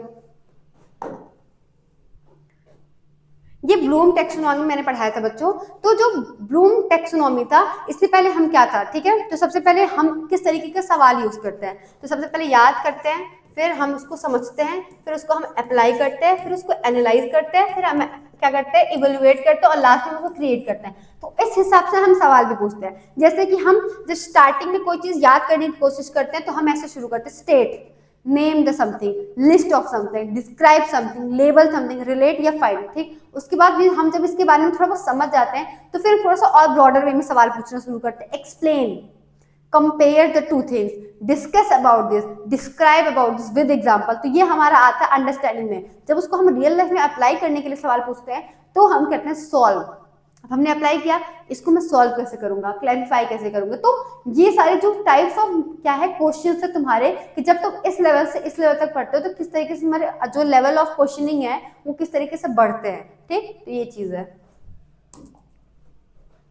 अब नेक्स्ट जो हमारा आता है वो है प्रॉब्लम बेस्ड लर्निंग, कि प्रॉब्लम के हिसाब से आप क्या सीख रहे हो। तो वही है प्रॉब्लम बेस्ड लर्निंग जो होता है, इसमें जो स्टूडेंट होते हैं, one such effort where student face a real life scenario, जहाँ पे एक स्टूडेंट होता है ये रियल लाइफ सिनेरियो को फेस कर रहा होता है, and expected to interpreted by their own understanding and reasoning ability, और वहाँ पे उसकी कितनी समझ है और कितनी उसकी सोच है, उस हिसाब से उस प्रॉब्लम को सॉल्व करने की कोशिश करता है। ठीक है। टीचर्स एक्ट एज फैसिलिटेटर, यहाँ पे जो टीचर वो फैसिलिटेट करता है, वो गाइड करता है बच्चे को उस प्रॉब्लम को सॉल्व करने के लिए, उसको रिसोर्सेज प्रोवाइड करता है। ठीक है। Intense use of such resources, group discussion, peer support and virtual technologies help student with self directing learning. यहाँ पे अगर उसको फैमिली का हेल्प, फ्रेंड का हेल्प, टीचर का हेल्प या ग्रुप डिस्कशन या अच्छा रिसोर्स अगर मिल रहा है तो कहीं ना कहीं ये बच्चे को जो प्रॉब्लम है उसको सॉल्व करने में हेल्प करता है, और प्रॉब्लम लर्निंग जो प्रॉब्लम बेस्ड लर्निंग होती है उसको क्या करता है, एनहांस करता है। ठीक है। रोल ऑफ टीचर, टीचर का क्या रोल होता है पीबीएल में, तो teacher responsibilities PBL is to provide education material, तो वो बच्चे को क्या करे, एजुकेशन मटेरियल को मतलब प्रोवाइड करेगा, तभी तो वो प्रॉब्लम सॉल्व कर पाएगा, गाइड करे उसको। ठीक है। दूसरा हमारा कहता है the principal role of the teacher as a facilitator और academic coach is to guide the learner, क्या है दूसरा, गाइड करे। The teacher's role minimise the learner become more proficient in BPL learning. Teacher को क्या करना है, बच्चे का जो भी कोई प्रॉब्लम होता है उसको मिनिमाइज करने की कोशिश करनी है कि ओवरबर्डन और चीजों को ना हो, ताकि जो प्रॉब्लम है उससे रिलेटेड काम वो कर पाए और उसको सॉल्व कर पाए, ठीक है, ओवरबर्डन नहीं करना है। The teacher supervise the assessment report provided by the student. जो भी बच्चे ने कोई चीज किया और उसने टीचर को उसको प्रोवाइड किया, तो टीचर क्या करे, उस बच्चे को उस चीज के बारे में सुपरवाइज करे कि तुमसे गलतियां कहाँ हुई और कहाँ नहीं हुई, ठीक है। The teacher also appreciate the student efforts and manage the student problem solving activities। जो एक चीज होती है लास्ट में सब कुछ करने के बाद टीचर अगर अप्रिशिएट नहीं करता ना, तो बच्चे का उस प्रॉब्लम पे फिर काम करने का मन नहीं करता। तो कहीं ना कहीं पॉजिटिव री-इन्फोर्समेंट देना बहुत ज्यादा जरूरी है। तो ये 4 चीजें जो थी, ये आपका क्या था, रोल ऑफ टीचर था इन पीबीएल में, ठीक है। नेक्स्ट जो हमारा राइटिंग असाइनमेंट, तो क्या होता है इसमें, written assignment are open ended task that allow student to demonstrate their understanding of verbal consent and written skill. इसमें क्या होता है, इसमें राइटिंग स्किल में क्या होता है, मान लो तुमसे कोई टीचर ने कोई सवाल पूछा, तो वहां पे तुमने अभी तक क्या समझा, क्या सोचा, उसमें ओपन एंडेड क्वेश्चन होता है, आपकी क्या अंडरस्टैंडिंग, क्या आपने स्किल क्या सोचा, उस बेसिस पे आप क्या करते हो, लिखते हैं, तो वो आपका होता है रिटन असाइनमेंट, ठीक है। They also provide teacher with valuable feedback of student compression. यहाँ पे क्या होता है, जो टीचर होता है वो बच्चे को तुरंत के तुरंत वहां पे फीडबैक देता है, कॉम्प्रहेंसिव फीडबैक देता है कि उसकी कमियां कहाँ रह गई और उसका अच्छाइयां क्या थी, ठीक है। नेक्स्ट हमारा aim of writing assignment help करता है स्टूडेंट को कि उसके जो आइडियाज थे उसको लॉजिकली अप्लाई किया और उसको राइट किया। एनकरेज करता है स्टूडेंट को कनेक्शन बनाने में और एलिबरेट करने में कॉन्सेप्ट को। मान लो उसने कोई कॉन्सेप्ट सीखा पेशेंट के ऊपर या कोई चीज उसने समझा, तो उसमें क्या रिलेशनशिप था, इसको वो बढ़ा सकता है, ठीक है। डेवलप करता है student ability to argue point effectively. ये कहीं ना कहीं कोई अगर पॉइंट उसने सीखा और उसके बारे में उसको पता है कि क्या सही है क्या गलत है, तो वो क्या कर उस चीज के बारे में आर्गुमेंट कर सकता है, ठीक है। ये एबिलिटी उस स्टूडेंट के अंदर डेवलप होती है अगर वो असाइनमेंट लिखता है तो। Situational argument with in the context of previous research कुछ हुआ था, फिर इस बच्चे ने कुछ रिसर्च किया या उसने रिटन असाइनमेंट लिखा, तो दोनों के बीच में वो कंपैरिजन कर पाएगा और अपना पॉइंट ऑफ व्यू रख पाएगा। तो इससे कहीं ना कहीं क्या होता है, जो आर्गुमेंट होता है वो सिचुएट तो होगा लेकिन सॉल्व भी होगा, ठीक है। नया पर्सपेक्टिव देखने को मिलेगा तुमको। Uses of writing assignment, teach student how to write in a specific field. किसी स्पेसिफिक फील्ड में कैसे लिखना है ये बच्चे को पता चल जाएगा। किसी कोर्स मटेरियल में बच्चे की अंडरस्टैंडिंग क्या होगी, वो एनहांस होगी। स्टूडेंट को क्रिटिकल थिंकिंग और कॉम्प्रहेंसिव थिंकिंग और स्किल के बारे में, बच्चे के बारे में हम एसेस कर पाएंगे, ठीक है, कि उसने कितनी अच्छी तरीके से लिखा और क्या कमियां उसकी रह गई, ये चीज जान पाएंगे हम। अब यही designing writing assessment, clearly explain the desire writing thinking outcome, tailor assignment to student skill and abilities, provide clear instructions and guideline, consider arranging library sessions for research assignment, incorporate peer assessment for additional feedback, plan how feedback will be given to student। तो सबसे पहले हम क्या करते हैं, सबसे पहले जो हम सोच रहे हैं डिजायर्ड थिंकिंग क्या हमारी, हमारा लास्ट में हम आउटकम क्या चाहते हैं, सबसे पहले उसको बच्चे को हम एक्सप्लेन करते हैं कि हम ये चाहते हैं। फिर हम क्या करने हैं, असाइनमेंट जो स्टूडेंट के स्किल और एबिलिटीज के बेसिस पे है उस बेसिस पे हम उसको थोड़ा सा डिवाइड कर देंगे। फिर हम उसको इंस्ट्रक्शंस देंगे कि तुम्हारे लिए ये 10 रूल्स हैं, ये गाइडलाइन है, तुमको इतने ही अंदर में तुमको ये चीजें करके मुझे देनी है, ठीक है। उसको रिसोर्सेज हम प्रोवाइड करेंगे, लाइब्रेरी टाइम प्रोवाइड करेंगे कि उस चीज से रिगार्डिंग तुम और नॉलेज ले लो। फिर हम क्या करेंगे, तुम्हारे फ्रेंड्स या कुछ तुम्हारे जो क्या होता है फ्रेंड्स हो गए या टीचर्स हो गए, उनको तुमको वहां पे देंगे ताकि वो तुम्हारे जितना भी अभी तक तुमने चीजें की उसके बारे में तुमको फीडबैक दे पाए। और लास्ट में क्या होता है, जो हमने फीडबैक की बात की, फिर लास्ट में हम प्लान करते हैं कि अब फाइनल जो फीडबैक हमें देना है वो किस जगह पे देना और किस तरीके से देना है, ठीक है। तो ये हमारा क्या होता है, डिजाइनिंग राइटिंग असाइनमेंट्स, ठीक। अब helping student improve writing assignment, break large task into smaller. हमें अगर बच्चे की हेल्प करनी है कि वो असाइनमेंट आराम से लिख ले, तो हमने लार्ज जो असाइनमेंट दी तो शॉर्ट शॉर्ट पार्ट में तोड़ दिया, ठीक। प्रोवाइड करेंगे grading and feedback at each step, her step पे उसकी ग्रेडिंग देंगे और फीडबैक देंगे कहाँ पे वो गलत कर रहा है क्या नहीं। Self assessment and peer assessment क्या करेंगे, एनकरेज करेंगे। स्टार्ट करेंगे with smaller assignment to help student grasp concept, सबसे पहले उसको छोटा सा असाइनमेंट देंगे ताकि वो अगर कोई भी गलतियां करनी हो या उसको कॉन्सेप्ट समझना हो कि रिटन असाइनमेंट क्या होता है, तो पहले वो छोटे से एक चीज पे काम करके सीख ले, फिर आगे अगर जब फिर बड़ा बड़ा हम उसको असाइनमेंट देंगे ताकि वहां पे गलतियां उससे कम हो। एडवांटेज भाई, critical thinking, problem solving, practical writing skill improve हो गया, फोकस को बूस्ट करेगा, टाइम मैनेज करने की एबिलिटी आ जाएगी, अवेयरनेस रेज करेगा और एकेडमिक परफॉर्मेंस में क्या होगा, इंप्रूवमेंट होगा उसके, ठीक है। डिसएडवांटेज भाई, टाइम बहुत ज्यादा लेगा, फाइनेंशियल कंस्ट्रेंट, अगर रिसोर्सेज नहीं हो तो आएंगे। Varied research abilities among student, बढ़ जाएगी रिसर्च कैपेबिलिटी, रिसर्च करने का जो एक होता है भार वो बढ़ जाएगा। लैक ऑफ इंटरेस्ट हो सकता है बच्चे का, और competition with extra curricular activities ये बढ़ जाएंगे। नेक्स्ट जो हमारा है प्रोसेस रिकॉर्डिंग। तो बच्चों प्रोसेस रिकॉर्डिंग में क्या होता है, देखो मैं तुमको बताती हूँ। प्रोसेस रिकॉर्डिंग में क्या होता है कि एग्जैक्ट जो पेशेंट ने अगर हम उससे कोई सवाल पूछते हैं कि आप कैसे हो, तो उसने बोला मैं ठीक नहीं हूँ, मैं ठीक था, ये वो, तो मैंने जो सवाल पूछा, ठीक है, हम एक पेपर लेते हैं, एक जगह पर लिखे हैं कि टीचर ने क्या पूछा या स्टूडेंट नर्स ने क्या सवाल पूछा, उसका एक्सप्रेशन क्या था, फिर एक साइड पे हम लिखते हैं पेशेंट का रिप्लाई क्या था, फिर वहां पे हम एक कॉलम बनाते हैं कि उस टाइम पे उसका एक्सप्रेशन कैसा था, ठीक है। तो हमने यहाँ पे पूछा, हमने स्माइल के साथ पूछा, जेन्युइन स्माइल के साथ पूछा कि आप कैसे हैं, वहां पेशेंट ने बोला मैं ठीक हूँ और उसका मुंह सैड है। उसने जो बोला कि मैं ठीक हूँ वही हम लिखेंगे, और उसका एक्सप्रेशन जो वो हम नोट करेंगे। मान लो अगर उसने बोला, मैंने उससे पूछा कि आपने खाने में क्या खाया था, तो मैंने जेन्युइनली पूछा उससे और वहां पे उसने बोला मैं नहीं बताऊंगा, मैं क्यों बताऊं, हाँ मैंने फिर स्माइल करके बोला मैंने खाना खा लिया। तो जो उसने बोला, जैसे बोला, जिस लैंग्वेज में बोला, हिंदी में बोला, इंग्लिश में बोला, आपको वैसे ही लिखना है। आपने जैसे सवाल पूछा आप वो लिखोगे, और जो पेशेंट है उसने जिस वे में, जिस तरीके से बोला, आपको वही तरीके में लिखना होता है। उसको बोलते हैं प्रोसेस रिकॉर्डिंग। आप पेशेंट से 10 से 15 सवाल पूछते हो, पेशेंट ने 10 से 15 सवाल में जैसे जवाब दिए, जो भी उसने जो वर्डिंग थी उसकी, वो आप जो लिखते हो वो होता है प्रोसेस रिकॉर्डिंग। तो यही होता है exact written report of the conversation between the nurse and the patient. जो नर्स और पेशेंट के बीच में एग्जैक्ट कन्वर्सेशन की जो बात हुई उसको लिखना जो होता है वो आपका होता है नर्सिंग प्रोसेस। या ठीक है, during the time they were, ये process recording, they were together and record of nurse feeling about what was going at the time and at for the possible how the patient said what he did. तो यही चीज होता है कि इसमें कि patient और नर्स आपस में मिलते हैं, जब वो एक इन्वायरमेंट बनाते हैं, वहां पे वो सवाल पूछते हैं पेशेंट ने कैसा फील किया, उसके एक्सप्रेशंस क्या था, मैच कर रहे थे कि नहीं करते, ये सारी चीजें उस टाइम पे जो आप उस ड्यूरेशन में जो हुआ वो आपका क्या होता है प्रोसेस रिकॉर्डिंग में आता है। अब प्रोसेस रिकॉर्डिंग क्या, to assess student acquiring understanding and competencies in IPR relationship, ठीक है। टीचिंग टूल यूज किया जाता है टीचिंग टूल के लिए, सेल्फ इवेल्युएशन के लिए और थेराप्यूटिक टूल। इन तीन चीजों के लिए हम प्रोसेस रिकॉर्डिंग यूज करते हैं। सबसे पहले अगर टीचिंग टूल की बात करें तो ये फैसिलिटेट करता है learning and understanding of interpersonal communication skill, ये आईपीआर को फैसिलिटेट करने में हेल्प करता है। सेल्फ इवेल्युएशन टूल ऐसे allow student to reflect on their interaction and identify area for improvement. Self evaluation tool कैसे हम यूज करते हैं प्रोसेस रिकॉर्डिंग को, अगर हम कोई बात लिख के लास्ट में हमने उसको नोट डाउन किया तो इससे हमें ये पता चलता है कि हमें किस जगह पे और अच्छा करना है, किस जगह पे नहीं करता।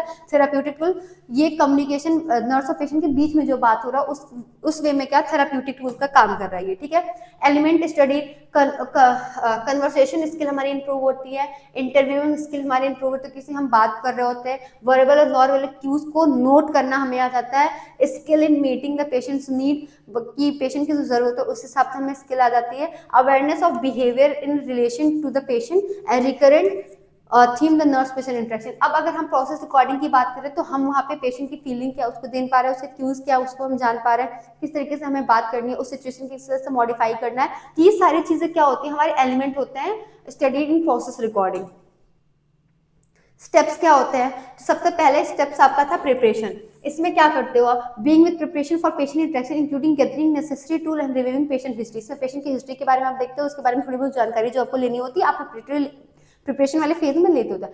आइडेंटिफिकेशन में क्या होता है, identify the patient and ensure correct recording including verify patient detail. Identification में क्या होता है, आप पेशेंट को आइडेंटिफाई करते हो, करेक्ट रिकॉर्डिंग के बारे में इंश्योरेंस देते हो, और क्या करते हो पेशेंट की जो डिटेल होते हो उसको आइडेंटिफाई करते हो। राइटिंग प्रेजेंट कंप्लेंट में क्या होते हैं, third document the patient current complaint और रीजन फॉर द विजिट। जो पेशेंट यहाँ पे आया है तो वो क्यों आया ये जानो, प्रेजेंट टाइम में क्या दिक्कत है ये जानो, ठीक है।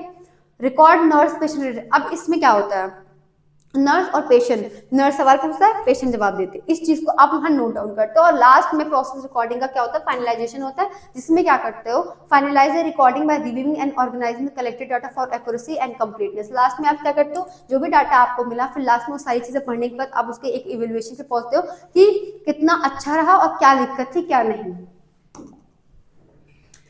फेजेस क्या होते हैं, तो वही है बच्चों, प्रिपरेशन आपने कर लिया, रिकॉर्डिंग कर लिया इंटरेक्ट करने के बाद, ठीक है, पेशेंट और नर्स का कन्वर्सेशन हुआ इस टाइम में, स्टूडेंट कॉन्शियस फीलिंग इस टाइम पे आपको इंटरप्रेट करता है। आप किसी पेशेंट ने कुछ कहा, उसकी जो नीड है उसको कहीं ना कहीं आप मीनिंगफुल वे में एनालाइज कर पाओगे और इंस्ट्रक्ट करोगे स्टूडेंट को, ताकि वो जब रिकॉर्डिंग चल रही होती है तो उस टाइप पे आप instruct and student evaluation of the recording experiences, जो भी एक्सपीरियंसेस उस टाइम में रिकॉर्ड हुए हैं उसके बारे में कहीं ना कहीं आप जान पाओगे कि ऐसा क्यों है और क्या नहीं। इवेल्युएटिव लास्ट में जो भी डाटा आपने कलेक्ट किया अब उससे आप कुछ सेंस निकालोगे, ठीक है। यही चीजें हैं इवेल्युएटिव ऑफ नर्सिंग पेशेंट। आपका ये था कि feeling and thought help to, ये हमारे एस्पेक्ट एडवांटेजेस और डिसएडवांटेजेस है। तो अगर हम एडवांटेज प्रोसेस रिकॉर्डिंग के और डिसएडवांटेज देखें तो फीलिंग ऑफ एंड थॉट की अगर हम बात करें, इस एस्पेक्ट में अगर हम एडवांटेज बात करें तो ये हेल्प करता है डिफरेंशिएट करने में फीलिंग एंड थॉट। मैंने कहा ना, अगर आपने उससे कहा कि आप कैसे हो, आप खुश हो कि आप दुखी हो, तो उसने आपसे बोला कि मैं खुश हूं, लेकिन उसके जो फेस का जो उसका रिएक्शन था वो स्माइल वाला था, तो कहीं ना कहीं आप उसके थॉट और फीलिंग दोनों को समझ पाओगे। तो ये पहला एडवांटेज हो गया। Purpose clarification, clarify the purpose of the interview. आप क्लैरिफिकेशन ऑफ पर्पस में जब आप कोई इंटरव्यू करने जा रहे हो तो आपके थॉट में पहले से ही रहेगा कि आप वो इंटरव्यू क्यों करना चाहते हो, तो वो जो पर्पस है इंटरव्यू का वो कहीं ना कहीं क्लैरिफाई होगा। तो ये दूसरा एडवांटेज होगा।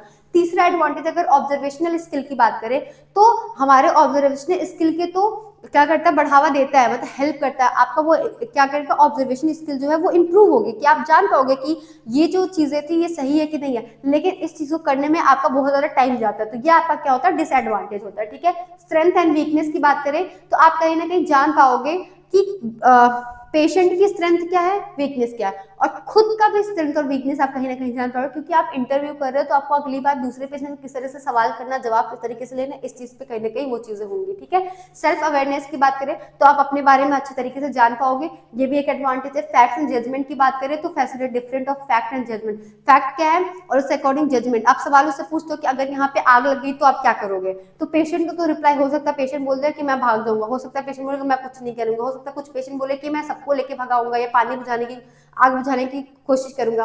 तो कहीं ना कहीं इससे जो पेशेंट का आपने जो सवाल पूछा उस हिसाब से हमने जजमेंट भी जज कर लिया कि हाँ जो पेशेंट है उसका जजमेंट कितना ज्यादा सही है। तो ये एक होता है। प्रोसेस की अगर बात करें तो ये बहुत ज्यादा मेहनत का काम होता है, ये इसका एक डिसएडवांटेज हो गया। टेक्निकल इश्यूज की बात करें तो टेक्निकल एरर्स हो सकते हैं। डाटा इंटीग्रिटी की बात करें तो difficulty in treatment if data is missed और lost। अगर एक भी डाटा कहीं मिस हो सकता है तो हो सकता है उस पेशेंट के ट्रीटमेंट में या उसको कोई भी केयर प्रोवाइड करने में हेल्प दिक्कत हो। तो ये इसका क्या होता है, टाइम कंज्यूमिंग, पर्पस बहुत ज्यादा मेहनत का होता है, कुछ टेक्निकल इश्यूज हो सकते हैं, और अगर एक भी डाटा मिस होता है तो ट्रीटमेंट में डिफिकल्टी होती है। ये आपके चार जो थे ये आपके डिसएडवांटेजेस थे, और ये सारी चीजें आपके थे कि आप उसकी फीलिंग और थॉट को जान सकते हो, आपको पता होगा कि आप इंटरव्यू क्यों ले रहे हो, आपका ऑब्जर्वेशनल स्किल आपका इंप्रूव होगा, आप कहीं ना कहीं अपना सेल्फ अवेयरनेस एनहांस कर पाओगे और रिकॉग्नाइज कर पाओगे अपनी स्ट्रेंथ और वीकनेसेस, और डिफरेंशिएट कर पाओगे फैक्ट क्या है फ्रॉम जजमेंट, ठीक है। जज करने से आपको पता चलेगा कि उसका क्या मतलब था क्या नहीं था। तो थैंक यू बच्चों, हमारा जो 4th यूनिट था वो भी अब खत्म होता है आपका।